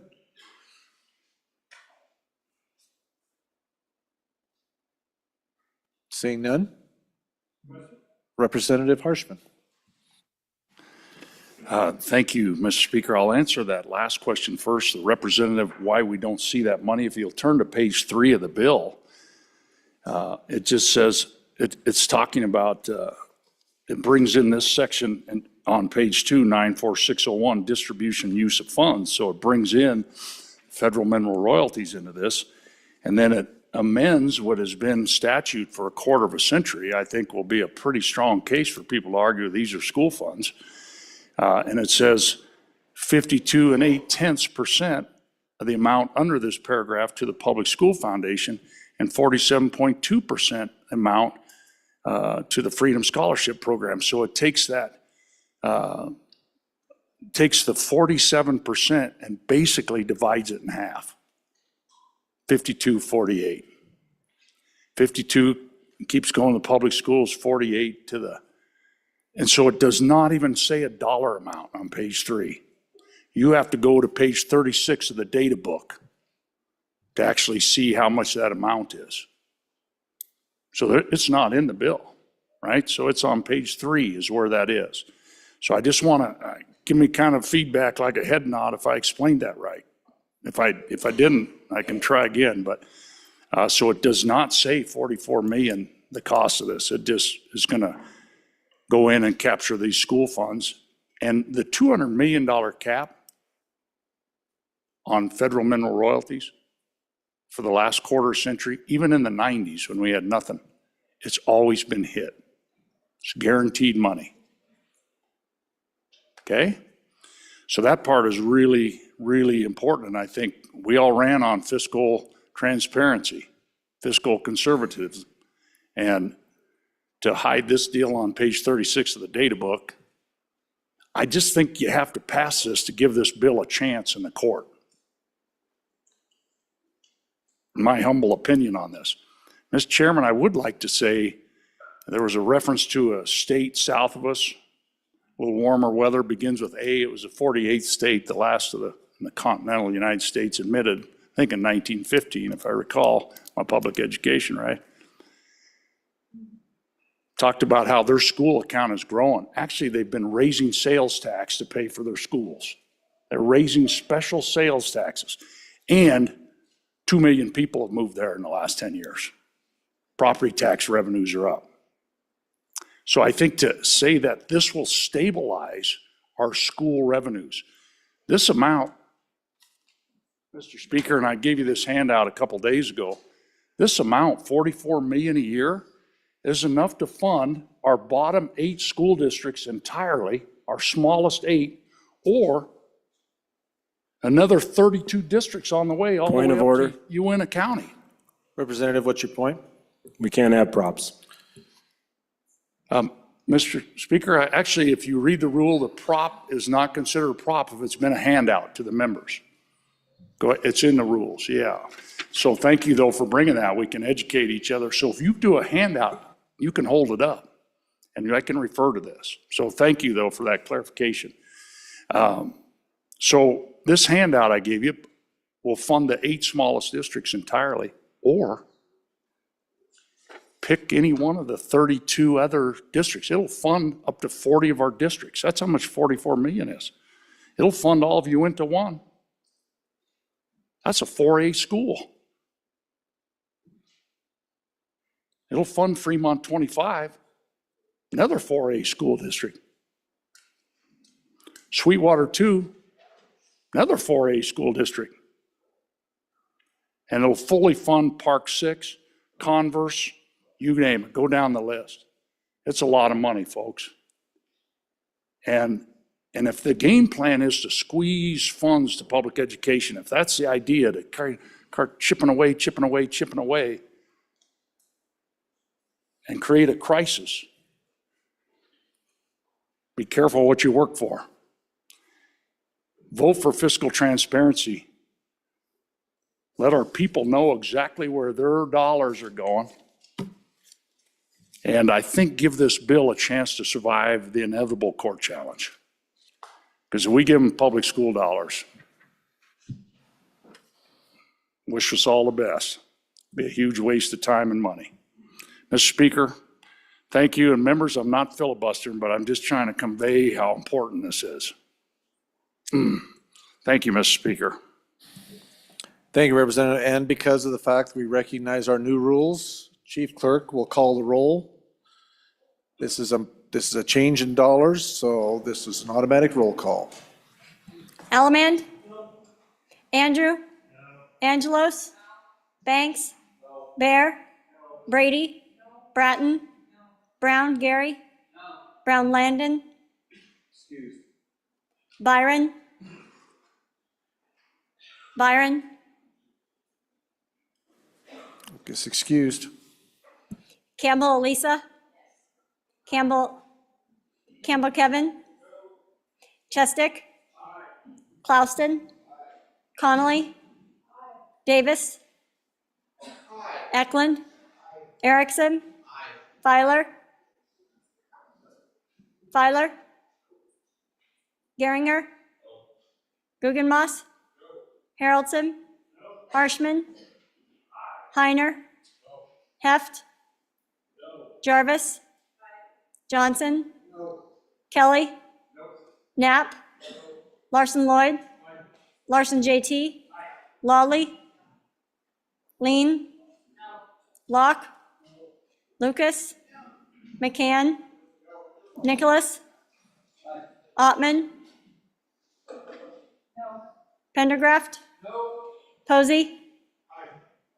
Provenza? Riggins excused. Rodriguez Williams? Schmid? Sherwood?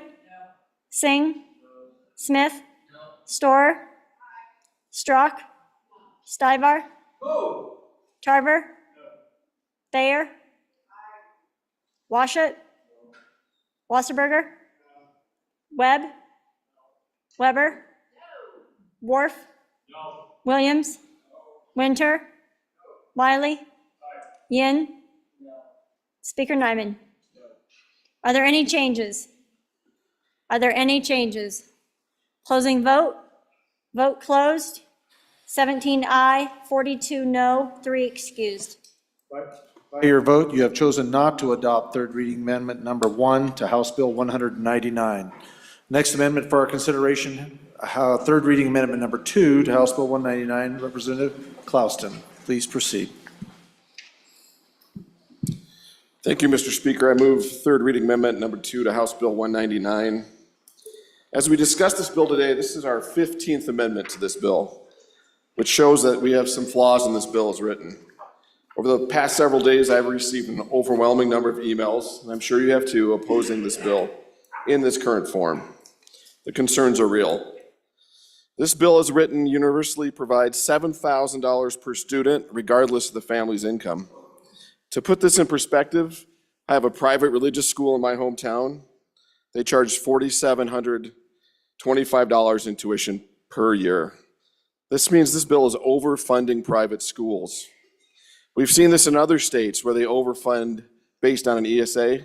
And what do those schools do? They all just raise their tuition price to cost the taxpayers more money.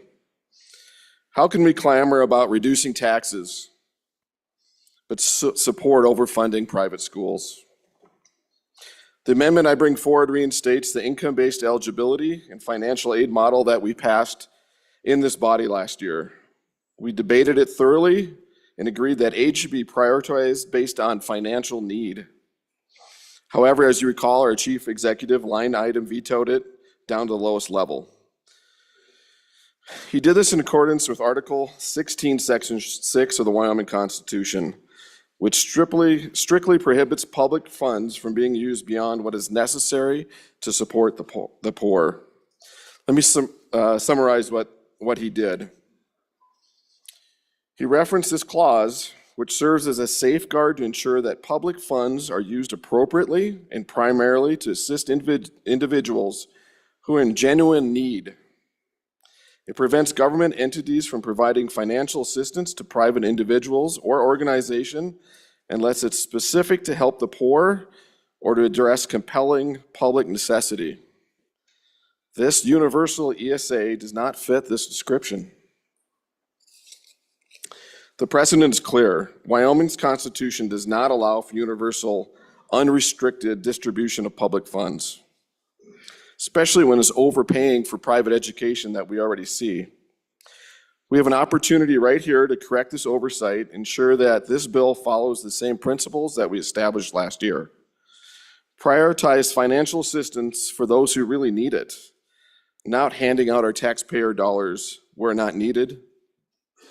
I urge you to support this third reading, amendment number 2 to this House bill, in line with our constitutional guidelines and the will of our constituents. Thank you. Thank you, Representative Clausen. Any members for their first time? Representative Andrew, first time. Mr. Speaker, on and against. This amendment makes this program only available to some children based on the income of their parents. I think it should be equally available to everybody, just like our system of public education is.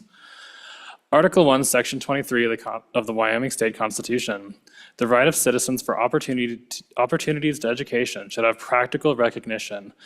The legislature shall suitably encourage means and agencies calculated to advance the sciences and the liberal arts. This is separate from any provision talking and demanding that we provide a uniform system of public education.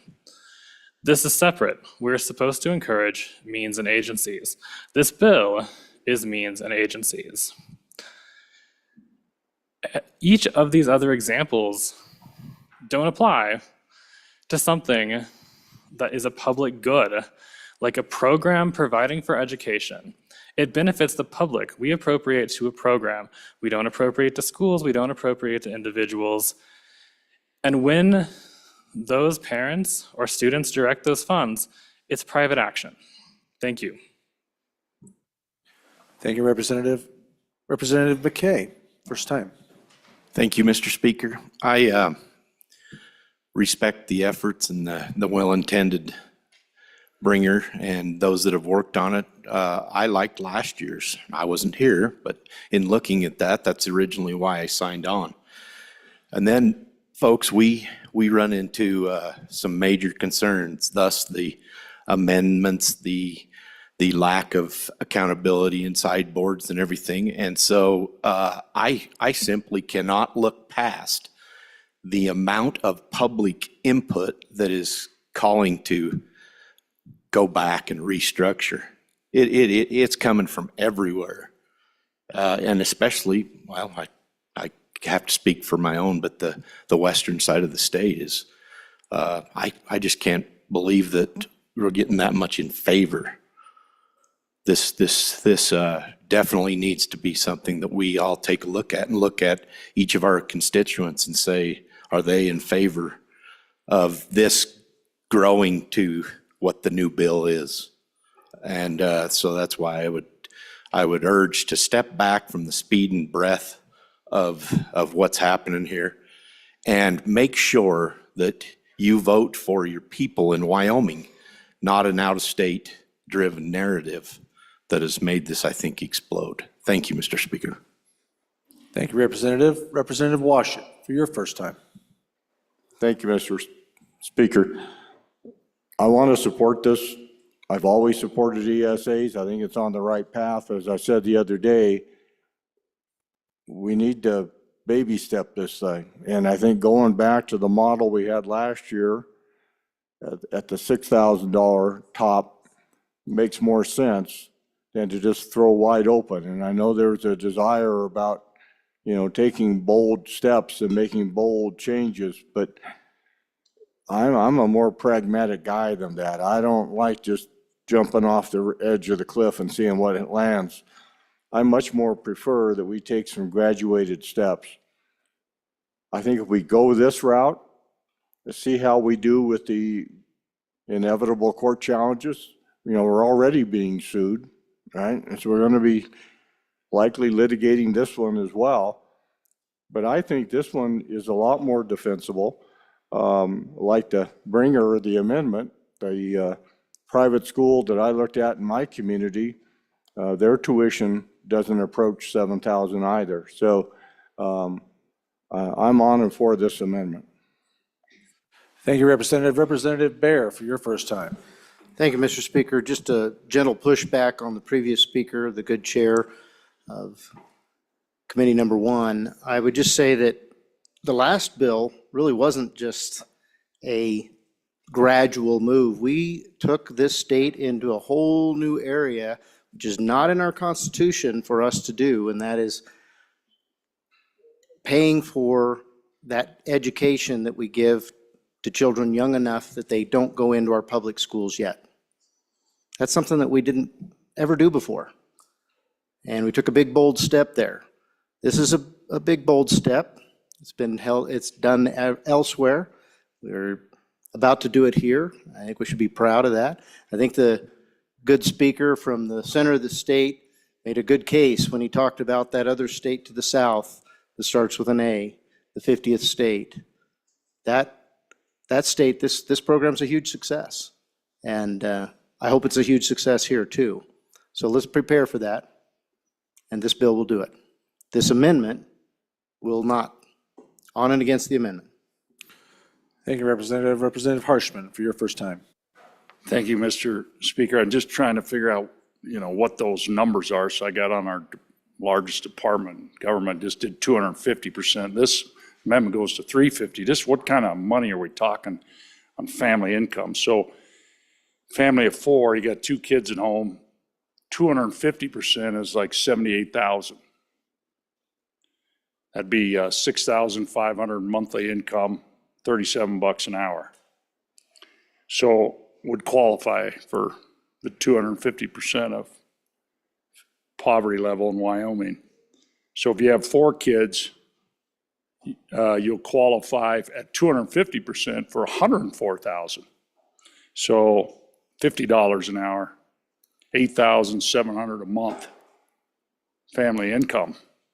And you're still going to qualify for this. That's at 250%. And I guess I don't know the numbers for 350, and maybe the good, in his closing comments, can maybe add some of that to 350. So we at least kind of know what we're talking about and handing these out. Thank you, Mr. Speaker. Thank you, Representative. Representative Yin, for your first time. Mr. Speaker, thank you. You know, I'm curious about the resistance to means testing. We do this all the time. I mean, if we have welfare programs, we don't want to give money out if we don't know it's being used appropriately. We don't want to give money out if we know that those people have the means to access those programs.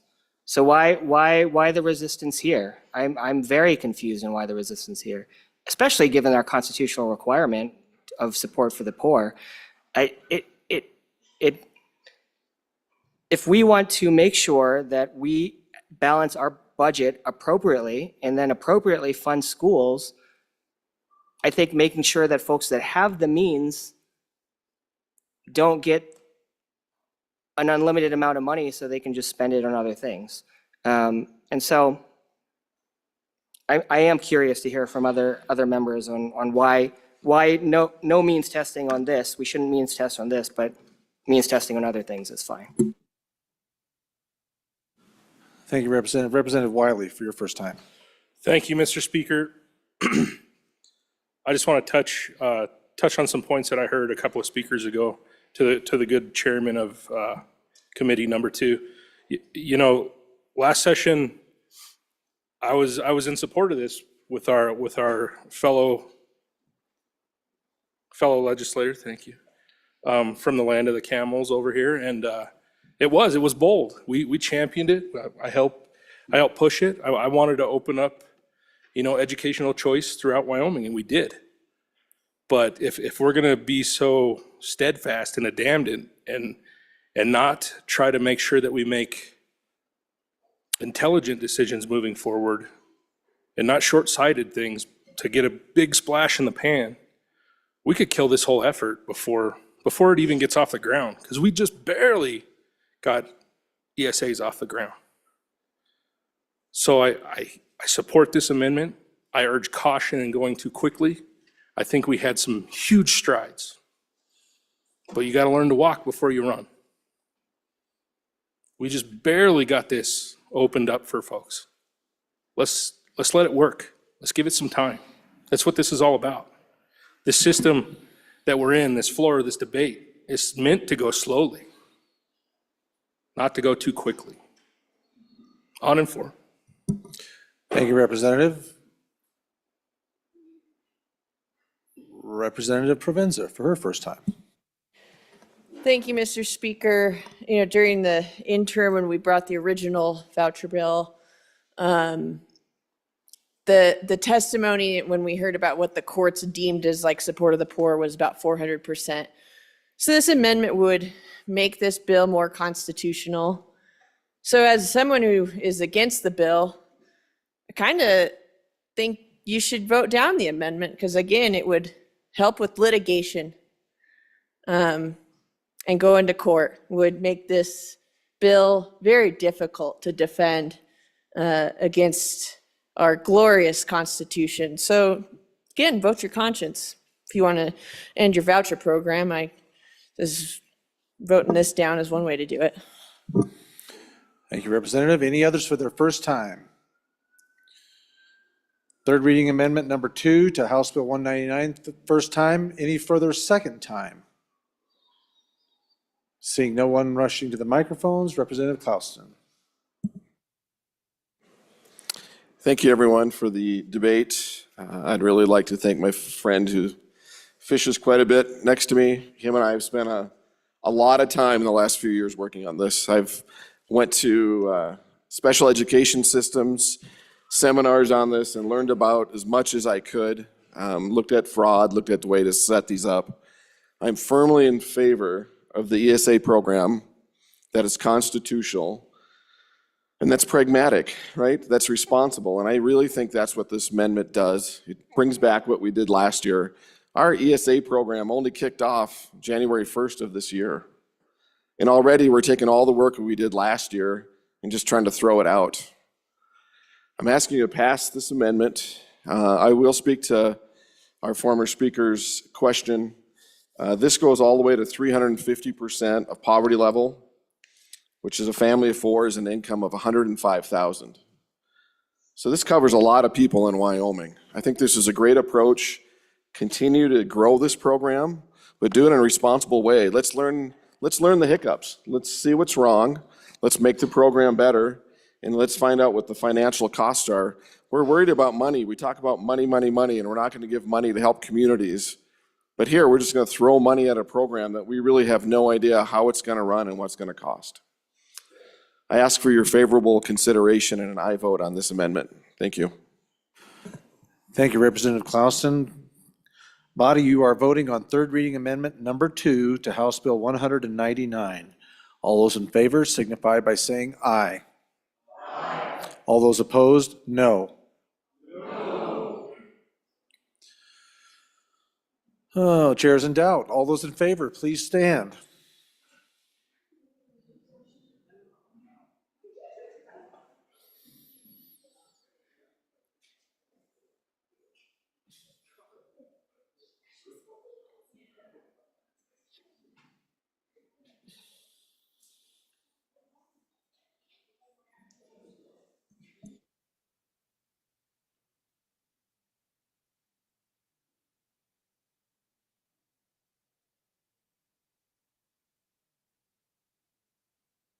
You may be seated. All those opposed, more than 21. So the amendment has not been adopted.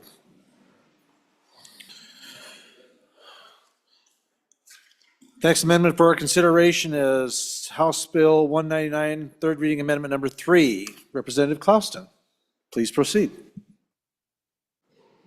Thank you, Mr. Speaker, and thank you, Floor.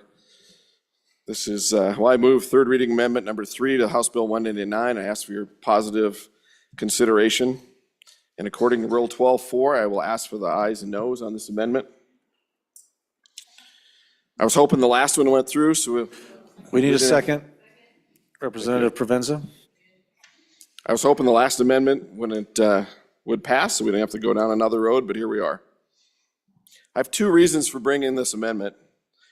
First of all, the amendment would change the start date of House Bill 199 to January 1st of 27. The rationale behind this is simple. It gives our education savings account program, which just launched again this month, time to fully implement, work through these changes, and provide us with real data on its effectiveness and its costs, and gives us some financial guidelines before we would expand to universal. I think this is a responsible and common sense approach. Why rush forward with universal expansion when we haven't even assessed the current program? Delaying this implementation ensures that we have accurate data, clear oversight, and an opportunity to refine the program based on actual data versus just assumptions. On these grounds alone, I ask you colleagues to support this amendment.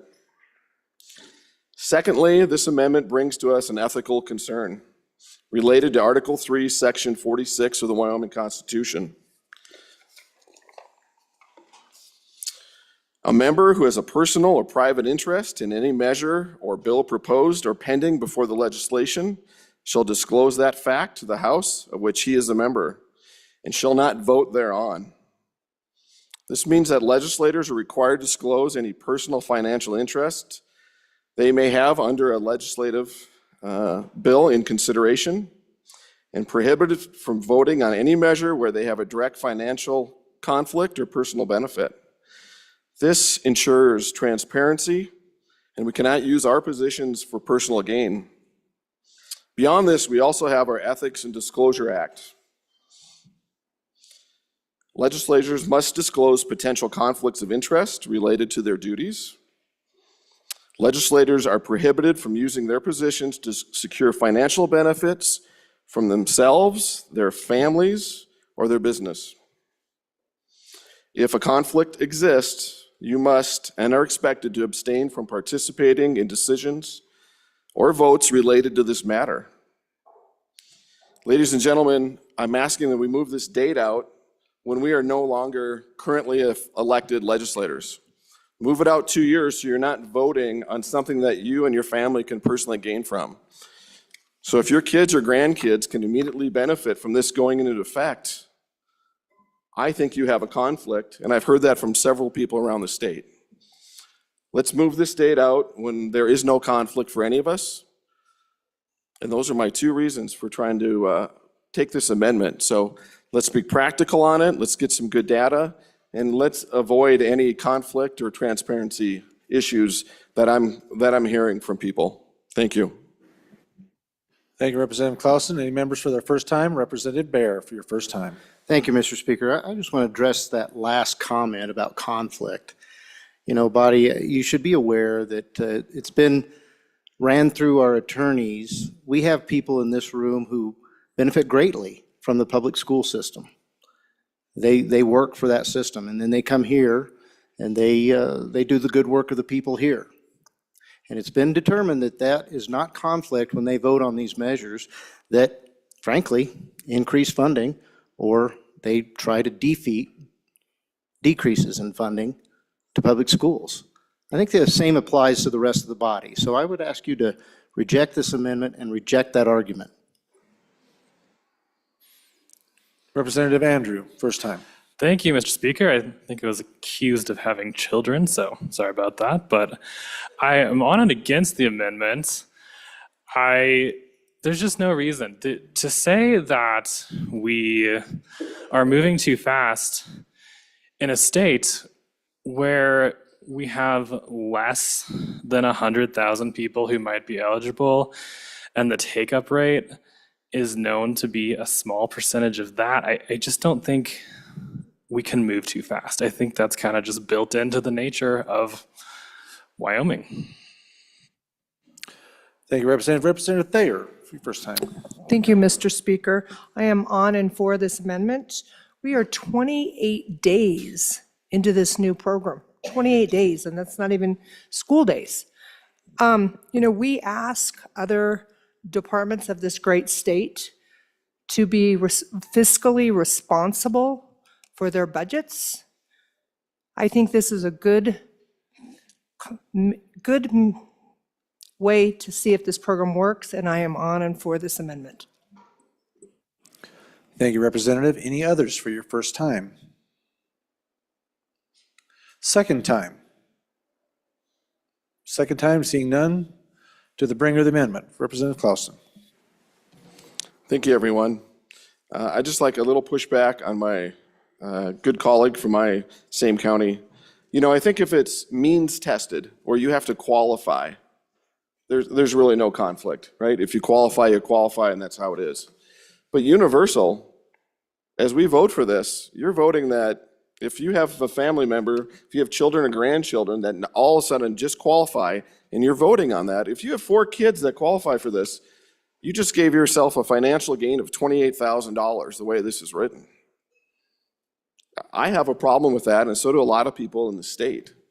So again, I'm asking that we move this date out when none of us are responsible for those financial gains.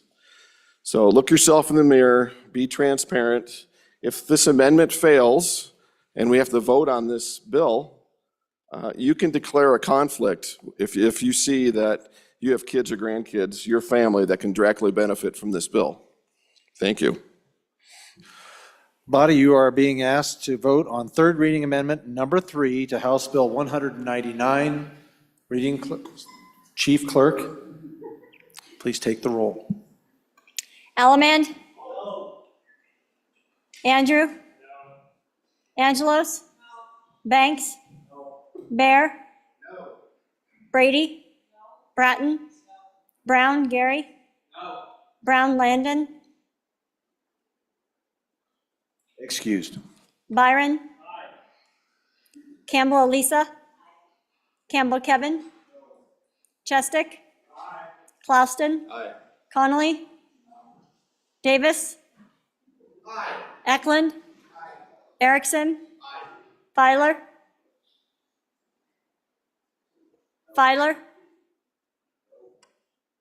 Geringer? Guggenmoss? Haroldson? Harshman? Heiner?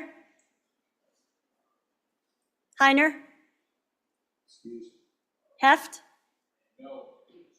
Jarvis? Johnson? Kelly? Knapp? Larson Lloyd? Larson JT? Lawley? Lean? Locke? Lucas? McCann? Nicholas? Ottman? Pendergraft? Posey? Provenza? Riggins excused. Rodriguez Williams? Schmid? Sherwood? Singh? Smith? Storer? Strock? Stivar? Tarver? Thayer? Washut? Wasserberger? Webb? Weber? Worf? Williams? Winter? Wiley? Yin? Mr. Speaker, are there any changes? Provenza, no. To aye. Further changes? Allemande? Further changes? Closing vote? Vote closed. 20 aye, 39 no, 3 excused. By your vote, you have chosen not to adopt third reading amendment number 3 to House Bill 199. Moving on to fourth amendment to House Bill number 199, third reading. Representative Lawley.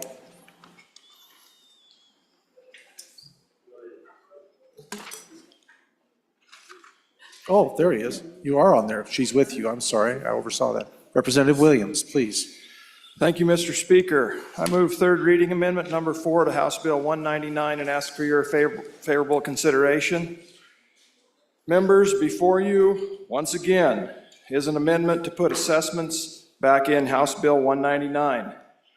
After communicating with my constituents who hope to utilize ESAs, and after communicating with my constituents who demand transparency and accountability, and after communicating with educators, even in this very room, and after communicating with the sponsor of the bill, I am confident our third reading amendment today addresses my concerns in part and is also acceptable to the sponsor. And if you go to page 8, line 19 of the bill, after science, we inserted and is assessed on academic progress. I look forward to your discussion and your aye vote. Thank you, Representative Williams. Representative Andrew, for your first time. Thank you, Mr. Speaker. On and for the amendment, I want to thank the good bringer for working with me on this. I think this really balances the desire to have this particular form of accountability in there. It goes into the parent agreement. The parents have to sign something and say that they're agreeing to do this, but it also enables maximum flexibility, and I think really is something that they would do in this type of program anyway. So I think it is a very agreeable amendment. Any other representatives? Representative Rodriguez Williams, first time. Thank you, Mr. Speaker. Just a question for the bringer of the amendment. I just want to confirm who is doing the assessing.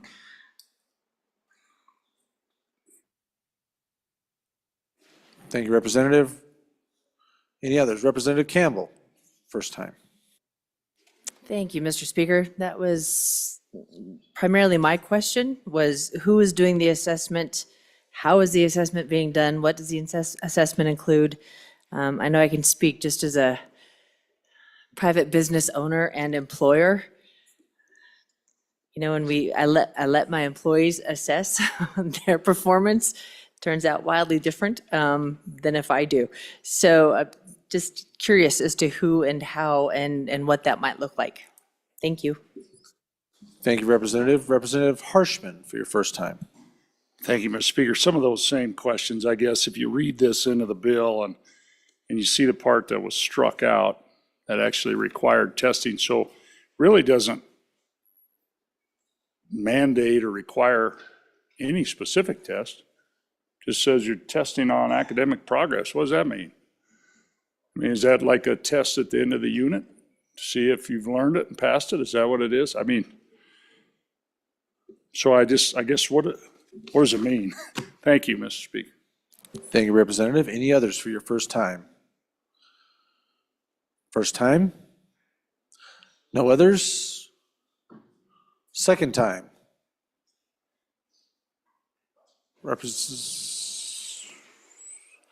Second time? Do we have a discussion on a second time? Oh, second time. Andrew. Thank you, Mr. Speaker.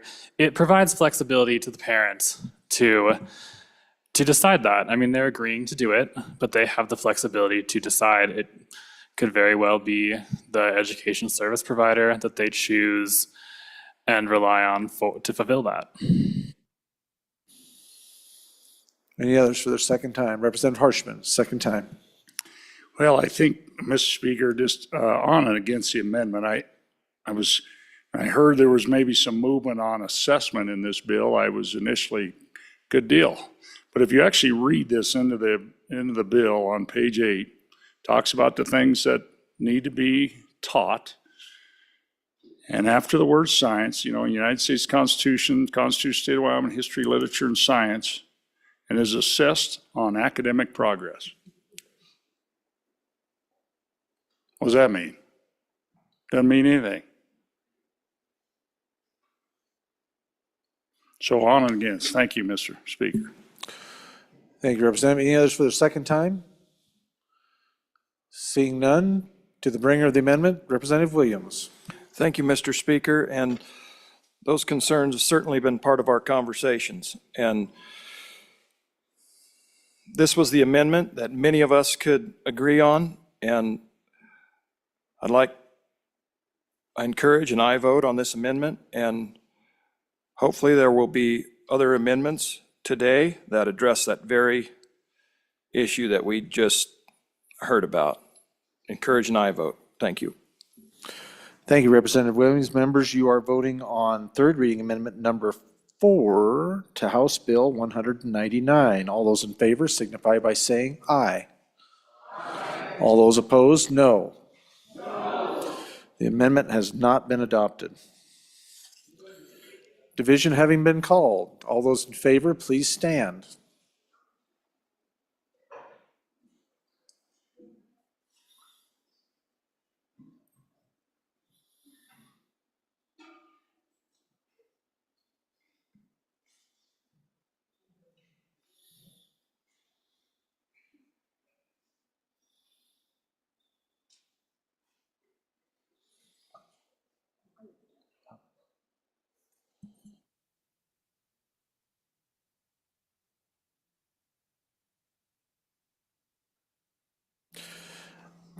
You can go ahead and sit down. The amendment has been adopted, 35.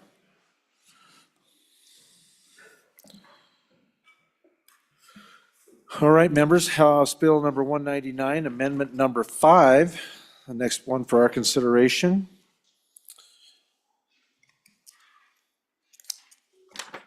Representative Campbell, please Hi, proceed. Mr. Speaker.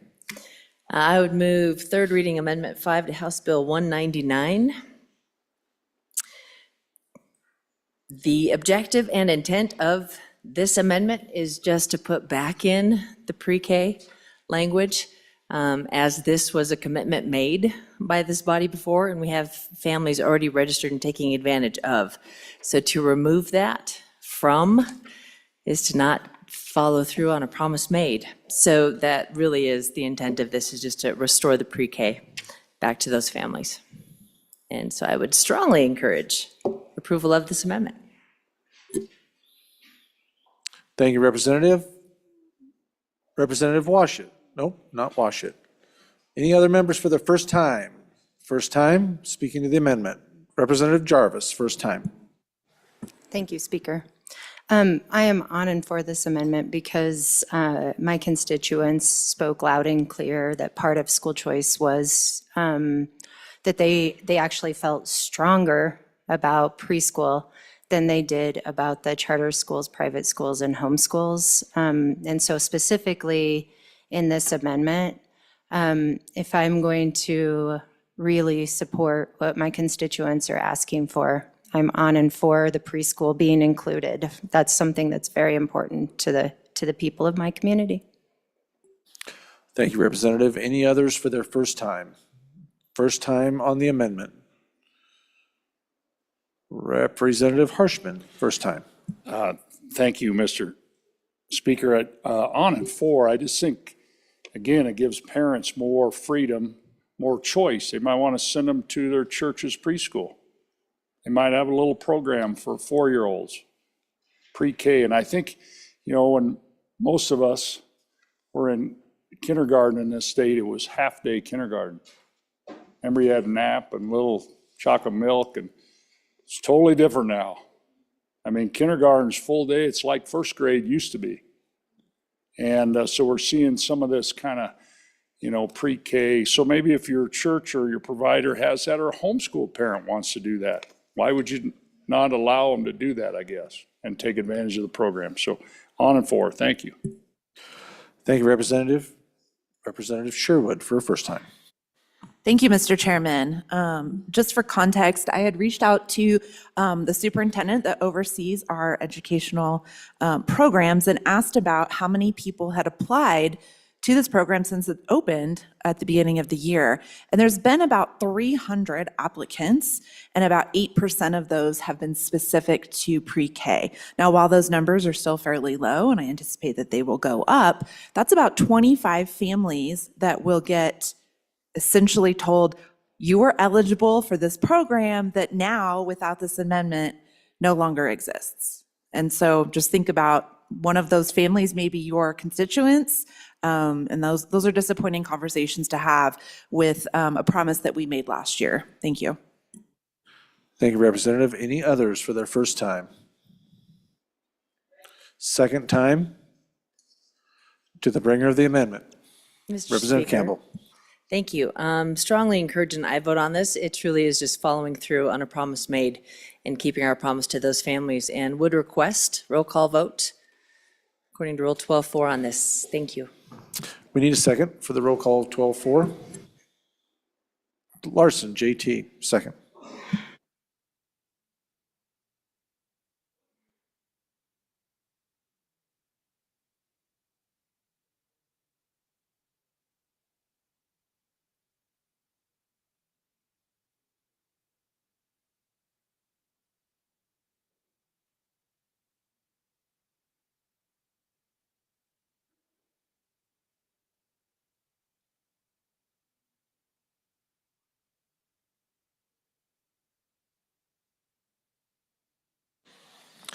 Members, I'll remind you that you are voting on third reading amendment number 5 to House Bill number 199. Chief Clerk? Allemand? No. Andrew? No. Angelos? Angelos? Banks? No. Bear? No. Brady? No. Bratton? No. Brown, Gary? No. Brown, Landon? Byron? Aye. Campbell, Elisa? Aye. Campbell, Kevin? No. Chestick? Aye. Clauston? Aye. Connolly? Aye. Davis? Aye. Eklund? Aye. Erickson? Aye. Filer? Geringer? Aye. Guggenmoss? No. Haroldson? No. Harshman? Aye. Heiner? No. Heft? No.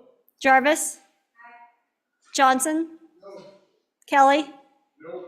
Knapp? No. Larson Lloyd? Aye. Larson JT? Aye. Lawley? Aye.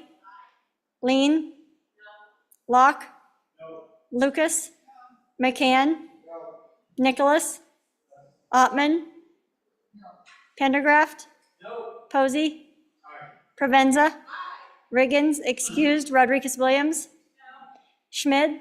No. Sherwood? Aye. Singh? No. Smith? No. Storer? Aye. Strock? No. Stivar? Whoa. Tarver? No. Thayer? Aye. Washut? No. Wasserberger? No. Webb? No. Weber? No. Worf? No. Williams? Aye. Winter? No. Wiley? Aye. Yin? Aye. Mr. Speaker? No. Are there any changes? Are there any changes? Closing vote. Vote closed. 24 aye, 36 no, 2 excused. By your vote, you have chosen not to adopt third reading amendment number 5 to House Bill 199. Next amendment for our consideration to 199, third reading amendment number 6. Representative Harshman, please. Thank you, Mr. Speaker. I'd move third reading amendment number 6 to House Bill 199. Members, this just reinstates the stricken language on page 9, requires the ESA to take statewide assessments administered. I think I think of my own personal example of my 4 children. You know, 28,000 a year grows by inflation. I don't know if you read that in the bill, but this number 7,000 it automatically grows with inflation. So I just, 12 years of schooling, 13 if I do kindergarten. I just did the, back of the envelope real quick with the 2% inflation, about 420 some thousand. My 4 kids that I could create a LLC and a service provider and So anyway, with that though, we all ran on fiscal responsibility, transparency, and accountability.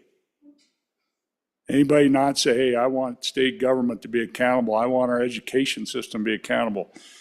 So I guess I hear a lot of members get at the mic and say how bad our test scores are. Well, let's measure up here and see where we stand.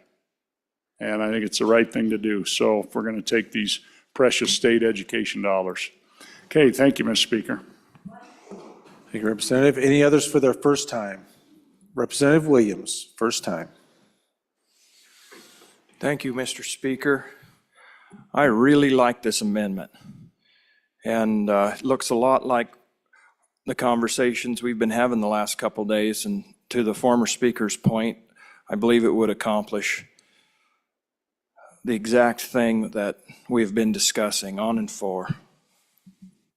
Thank you, Representative. Any others for their first time? Representative Andrew, for your first time. Mr. Speaker, on and against, I'm not quite sure what data we think we're going to get out of this, because it doesn't require them to take the Wyoming's assessment for our public schools. It's this or any nationally normed exam. And we do collect the data if someone takes that test, but that's only for the students who choose to take that test. So if they take a nationally normed test, all those results will be different, and you can't require them to take the state test because there's a system of standards where we teach to the test and we test to the teaching, and it all intertwines. But that doesn't quite work if someone is learning a classical curriculum or something like that. They're going to be learning these things in different ways, and the standards and things don't match up in the way that they would to how we run our statewide assessment. So we need that or nationally normed exam in there to get good data and have tests that make sense for people. But then we have data from all sorts of different tests, and it's not actually that meaningful. So I don't think this accomplishes really anything. Thank you, Representative. Representative Jarvis, for your first time. Thank you, Speaker. To the chair of the Committee of Knowledge, just a quick reminder, the state assessment just tests reading comprehension at that grade level, specific writing abilities at that grade level, and arithmetic and science abilities at that grade level. I don't think it competes necessarily with any type of classical outward thinking type of education that anyone wants to provide for the individuals. I think it just says, can the child read, write, and do math and have some type of critical thinking as far as science goes in those specific skills. Thank you. Thank you, Representative Jarvis. Any others for their first time? First time on the amendment? Representative Nicholas, first time on the amendment. Thank you, Mr. Speaker. So I don't know what's so hard about this little hurdle. If we're giving $7,000 per child per year, it just seems to me that we would want to have some test to see how things are progressing. It's kind of like changing the oil in your car. It's a fundamental thing. And as a parent, I would think you would want to know. It's a fundamental obligation to make sure that it's working and that our kids are getting an adequate education that we are funding. And even if you disagree with it, why would you fight the concept of the state having a test for children? It's kind of mind-boggling to me that it's more of it's all our way and no other way. So On in favor. Thank you, Representative. Any others for the first time? First time. Second time. Members for the second time, seeing none, to the bringer of the amendment, Representative Harshman. Thank you, Mr. Speaker. And I think good points, and I think the chairman of Committee 4, I think like a classical education. And I think in my school district, which is a school of choice public district, we have a classical academy. Kids do great. And parents choose where they want to send their kids. And so they do very well on the state assessment. I think it's important, though, if you've never taken the time, go to the department's website and just read through those standards. Done a lot of work on them. They got to be too many, but we're really testing these priority standards. And then sometime today, I'll send you all a link because they have practice tests. I would encourage all of you to get on and take the 4th grade, it's called ELA, English Language Arts test. I think every legislator ought to take the 4th grade ELA test and see what our 4th graders are doing across the state.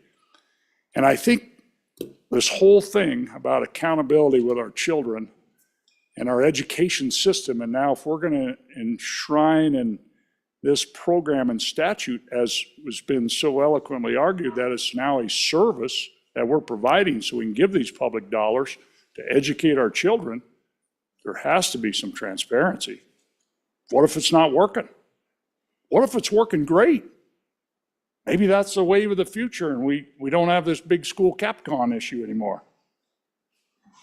But we'll never know. We'll never know because a lot of this money is going to go to out-of-state corporations. I already know who they are. We know who they are. They're in these other states. And they're going to make a lot of bucks. And so we ought to at least know if we're getting a bang for our buck. Thank you, and please vote aye. Thank you, Representative. Body, you are voting on third reading amendment number 6 to House Bill 199. All those in favor signify by saying aye. Aye. All those opposed, no. No. The amendment has not been adopted. Moving on to third reading amendment number 7 to House Bill number 199. Representative Jarvis, please.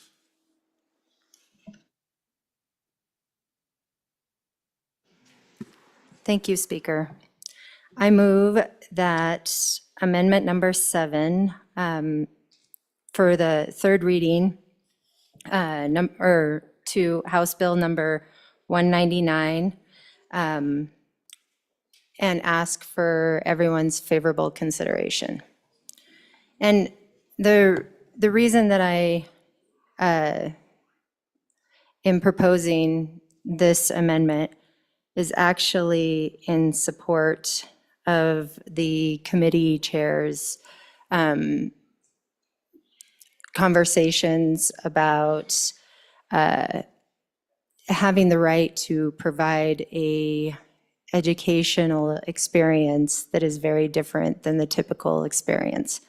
Because the way that it's written right now, that assessment has to include all of those things that are listed, all of those subject areas that are listed prior to the word assessment. So I'm asking that after the word progress, we insert in reading, writing, arithmetic, and mathematics annually. And the reason for the word annually is, I believe, according to our Constitution, and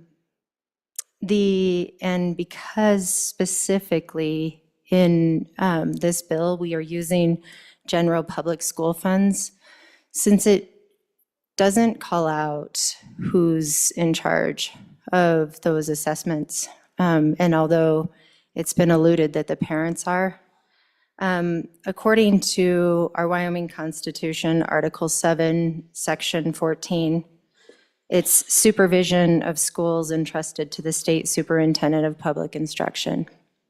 So those responsibilities, because you're receiving general public school funds, actually fall under this specific person. So I would like to ask for everybody's favorable consideration for this, because we don't want children to have to take an assessment in all of those different content areas, but only reading, writing, and mathematics. Thank you, Representative. Representative Andrew, for your first time. Thank you, Mr. Speaker. On and against, I think this confuses the situation. I'm not sure why anyone wouldn't want to track the progress in the areas that they have signed up to agree that they are going to teach. And the language annually, I think, confuses the situation even more. So I appreciate the attempts for help, but I would ask for a no vote. Representative Williams, first time. Thank you, Mr. Speaker. On and for this amendment. It doesn't seem unreasonable or onerous. It seems like it would strengthen the amendment we just passed a little bit ago. Thank you. Thank you, Representative. Any others for your first time? First time? Seeing no one. Second time? Representative Jarvis, second time, if you please. Thank you. And just to reiterate, the way that it's worded, the superintendent of, can I say? Okay, public instruction, since it is already, that person is already designated in this bill, would have to create an assessment for all of those content areas. And we would really like the autonomy of that education to be able to have the liberties of everything else and not be necessarily restricted and controlled to several of them. And not, so just asking for the heart of reading, writing, and mathematics. Thank you, Representative. Members, you are voting on third reading amendment number 7 to House Bill 199. All those in favor signify by saying aye. Aye. All those opposed, no. No. By your sound of your voice, the amendment has not been adopted. Division being called. All those in favor, please stand.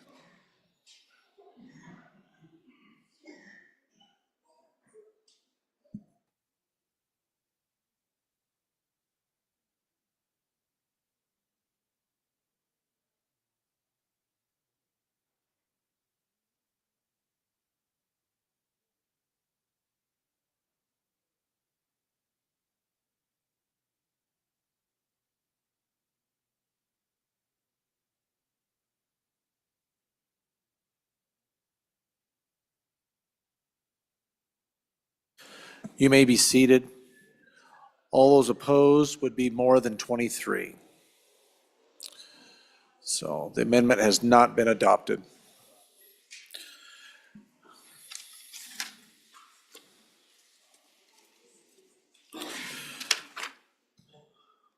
Members,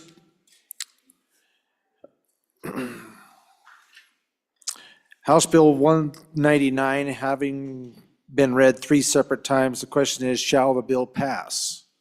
Chief Clerk, please call the roll.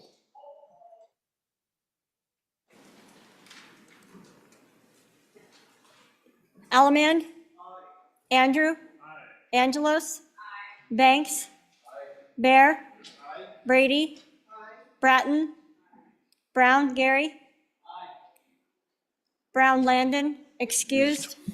Byron? Campbell, Elisa? Campbell, Kevin?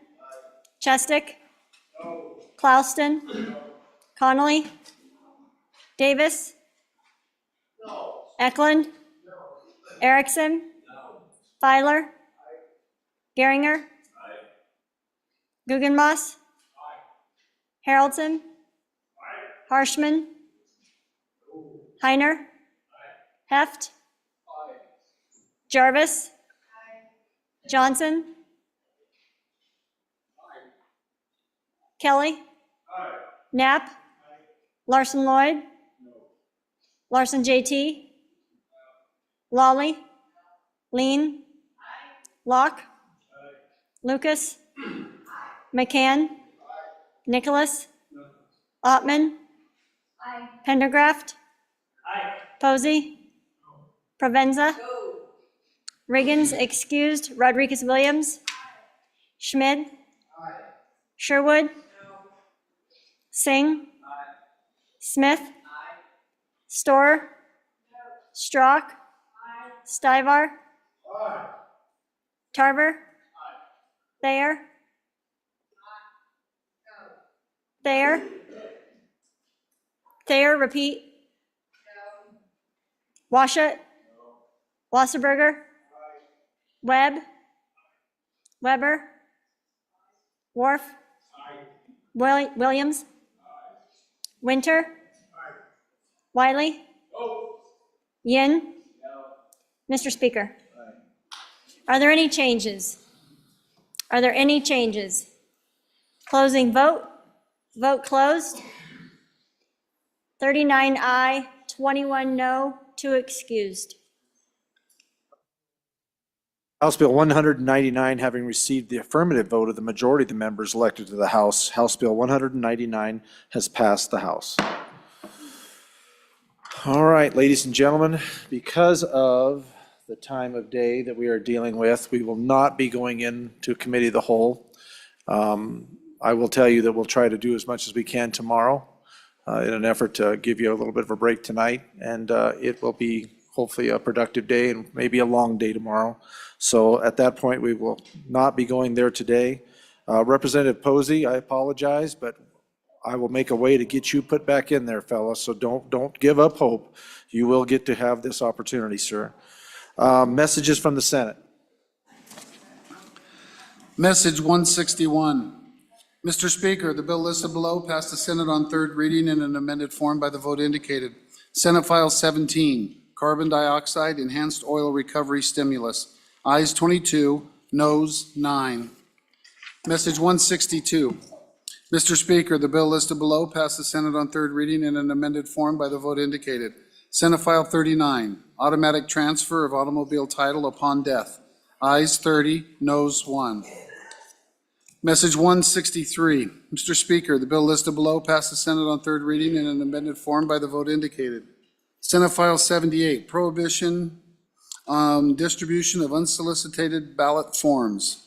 Ayes 31. Message 164. Mr. Speaker, the bill listed below passed the Senate on third reading in an amended form by the vote indicated. Senate File 84, country of origin label USA beef. Ayes 28, noes 3. Message 165. Mr. Speaker, the bill listed below passed the Senate on third reading by the vote indicated. Senate Joint Resolution 3 commemorating Nellie Taylor Ross. Ayes 30, noes 1. Message 166. Mr. Speaker, the bill listed below passed the Senate on third reading in an amended form by the vote indicated. Senate File 42, resort hotel liquor licenses. Ayes 23, noes 5, conflict 3. Message 167. Mr. Speaker, the bill listed below passed the Senate on third reading by the vote indicated. Senate File 60, sales tax distribution rates. Ayes 30, excused 1. Message 168. Mr. Speaker, the bill listed below passed the Senate on third reading in an amended form by the vote indicated. Senate File 62, restrooms in publicly funded schools 2. Ayes 27, noes 3, excused 1. Sincerely, Ellen Thompson, Senate Chief Clerk. Thank you, Reading Clerk. Reports from standing committees. House Bill 34 is sponsored by Transportation, Department of Transportation Efficiency Study. Mr. Speaker, your Committee Number 8, Transportation, Highways, and Military Affairs, to whom is referred House Bill 34, Department of Transportation Efficiency Study, respectfully report same back to the House with the recommendation that do pass with the following amendments. Ayes, Representatives Banks, Brown, Geringer, McCann, Posey, Tarver, Wiley. Noes, Representative Larson, Nicholas. Representative Brown, Chairman. This bill was re-referred to Committee Number 2, Appropriations.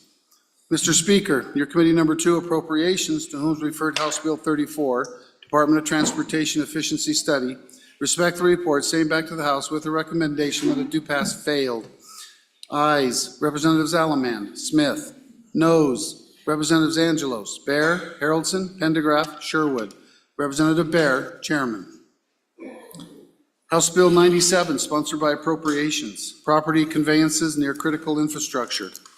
Mr. Speaker, your Committee Number 2 Appropriations, to whom was referred House Bill 97, Property Conveyances Near Critical Infrastructure. Respect the report, same back to the House with the recommendation do pass with the following amendments. Ayes, Representatives Alaman, Angelos, Bear, Haroldson, Pendergraft, Sherwood, Smith. Representative Bear, Chairman. House Bill 137, sponsored by Management Council, the Reviser's Bill. Mr. Speaker, your Committee Number 9, Minerals, Business, and Economic Development, to whom was referred House Bill 137, Reviser's Bill. Respect the report, same back to the House with the recommendation that do pass. Ayes, Representatives Campbell, Heiner, Knapp, Larson, Lawley, Schmid, Tarver, Weber. Excuse, Representative Riggins. Representative Tarver, Vice Chairman. House Bill 148, sponsored by Representative Rodriguez-Williams. University of Wyoming Governance, Elected Trustees. Mr. Speaker, your Committee Number 4 Education, to whom is referred House Bill 148, University of Wyoming Governance, Elected Trustees. Respect the report, same back to the House with the recommendation that it do pass. Ayes, Representatives Andrew, Bratton, Erickson, Gugamas, Kelly, Lawley, Singh, Strzok, Williams. Representative Andrew, Chairman. House Bill 154, sponsored by Representative Brady. False voting amendments. Mr. Speaker, your Committee Number 7, Corporations, Elections, and Political Subdivisions, to whom is referred House Bill 154, false voting amendments. Respect the report, same back to the House with the recommendation that do pass. Ayes, Representatives Brown, Heft, Johnson, Knapp, Locke, Lucas, Webb, Weber, Yin.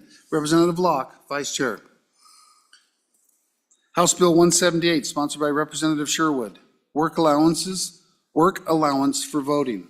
Mr. Speaker, your Committee Number 7, Corporations, Elections, and Political Subdivisions, to whom is referred House Bill 178, Work Allowance for Voting.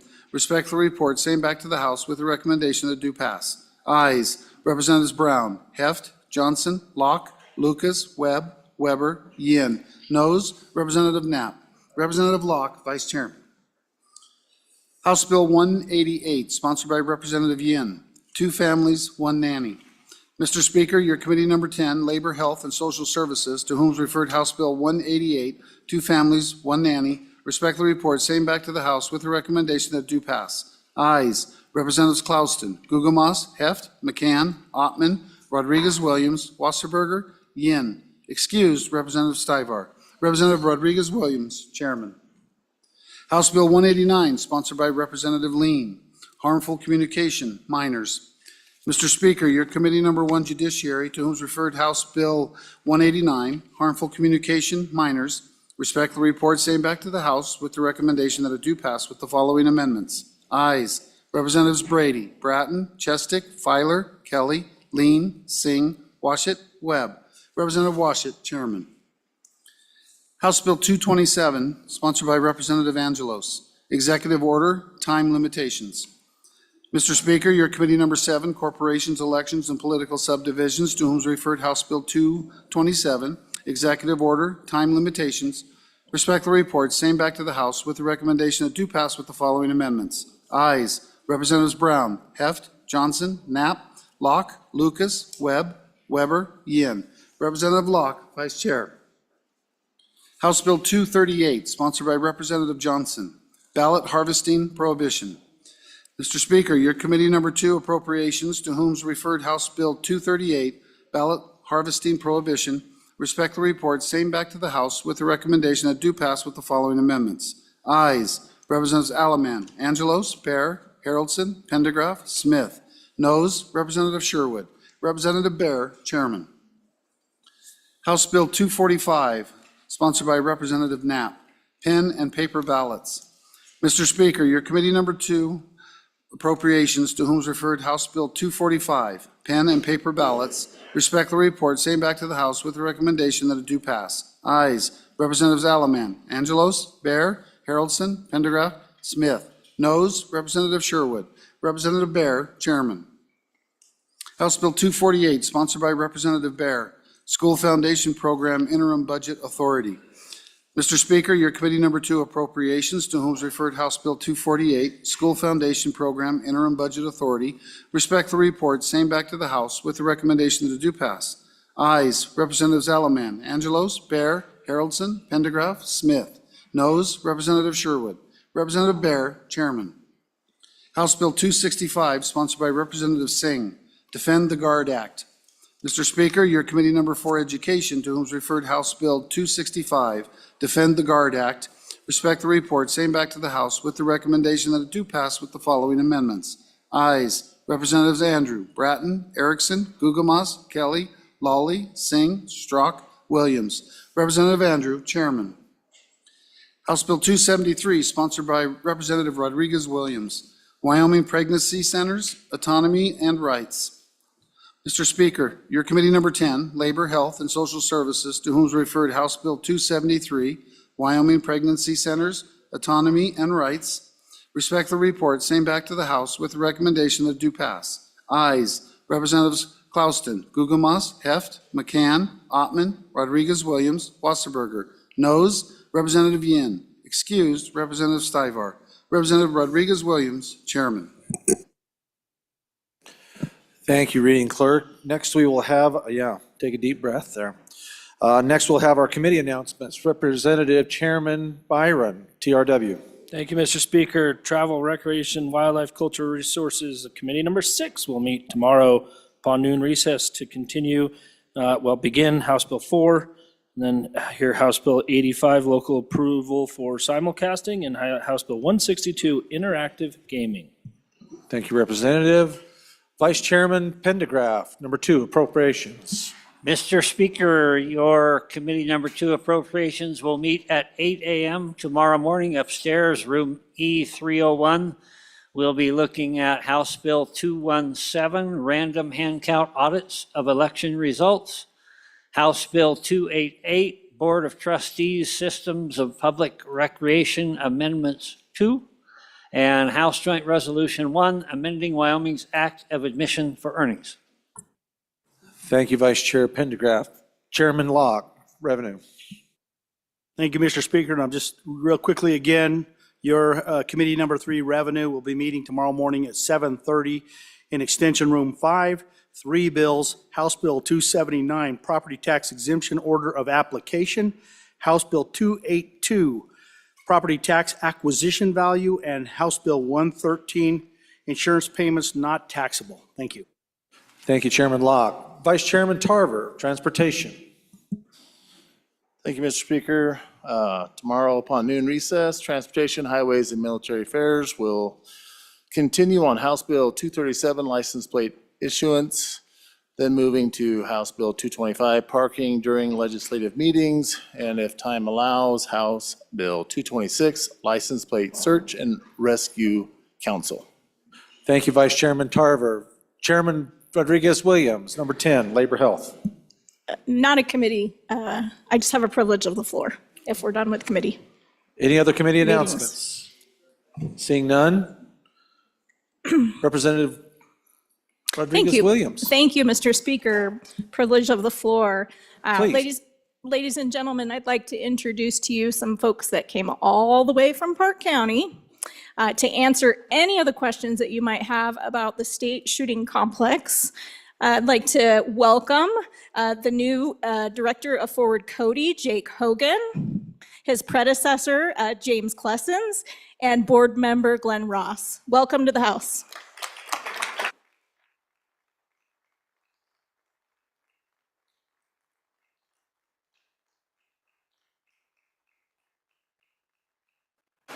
Thank you, gentlemen, and welcome to the House. Glad you're here.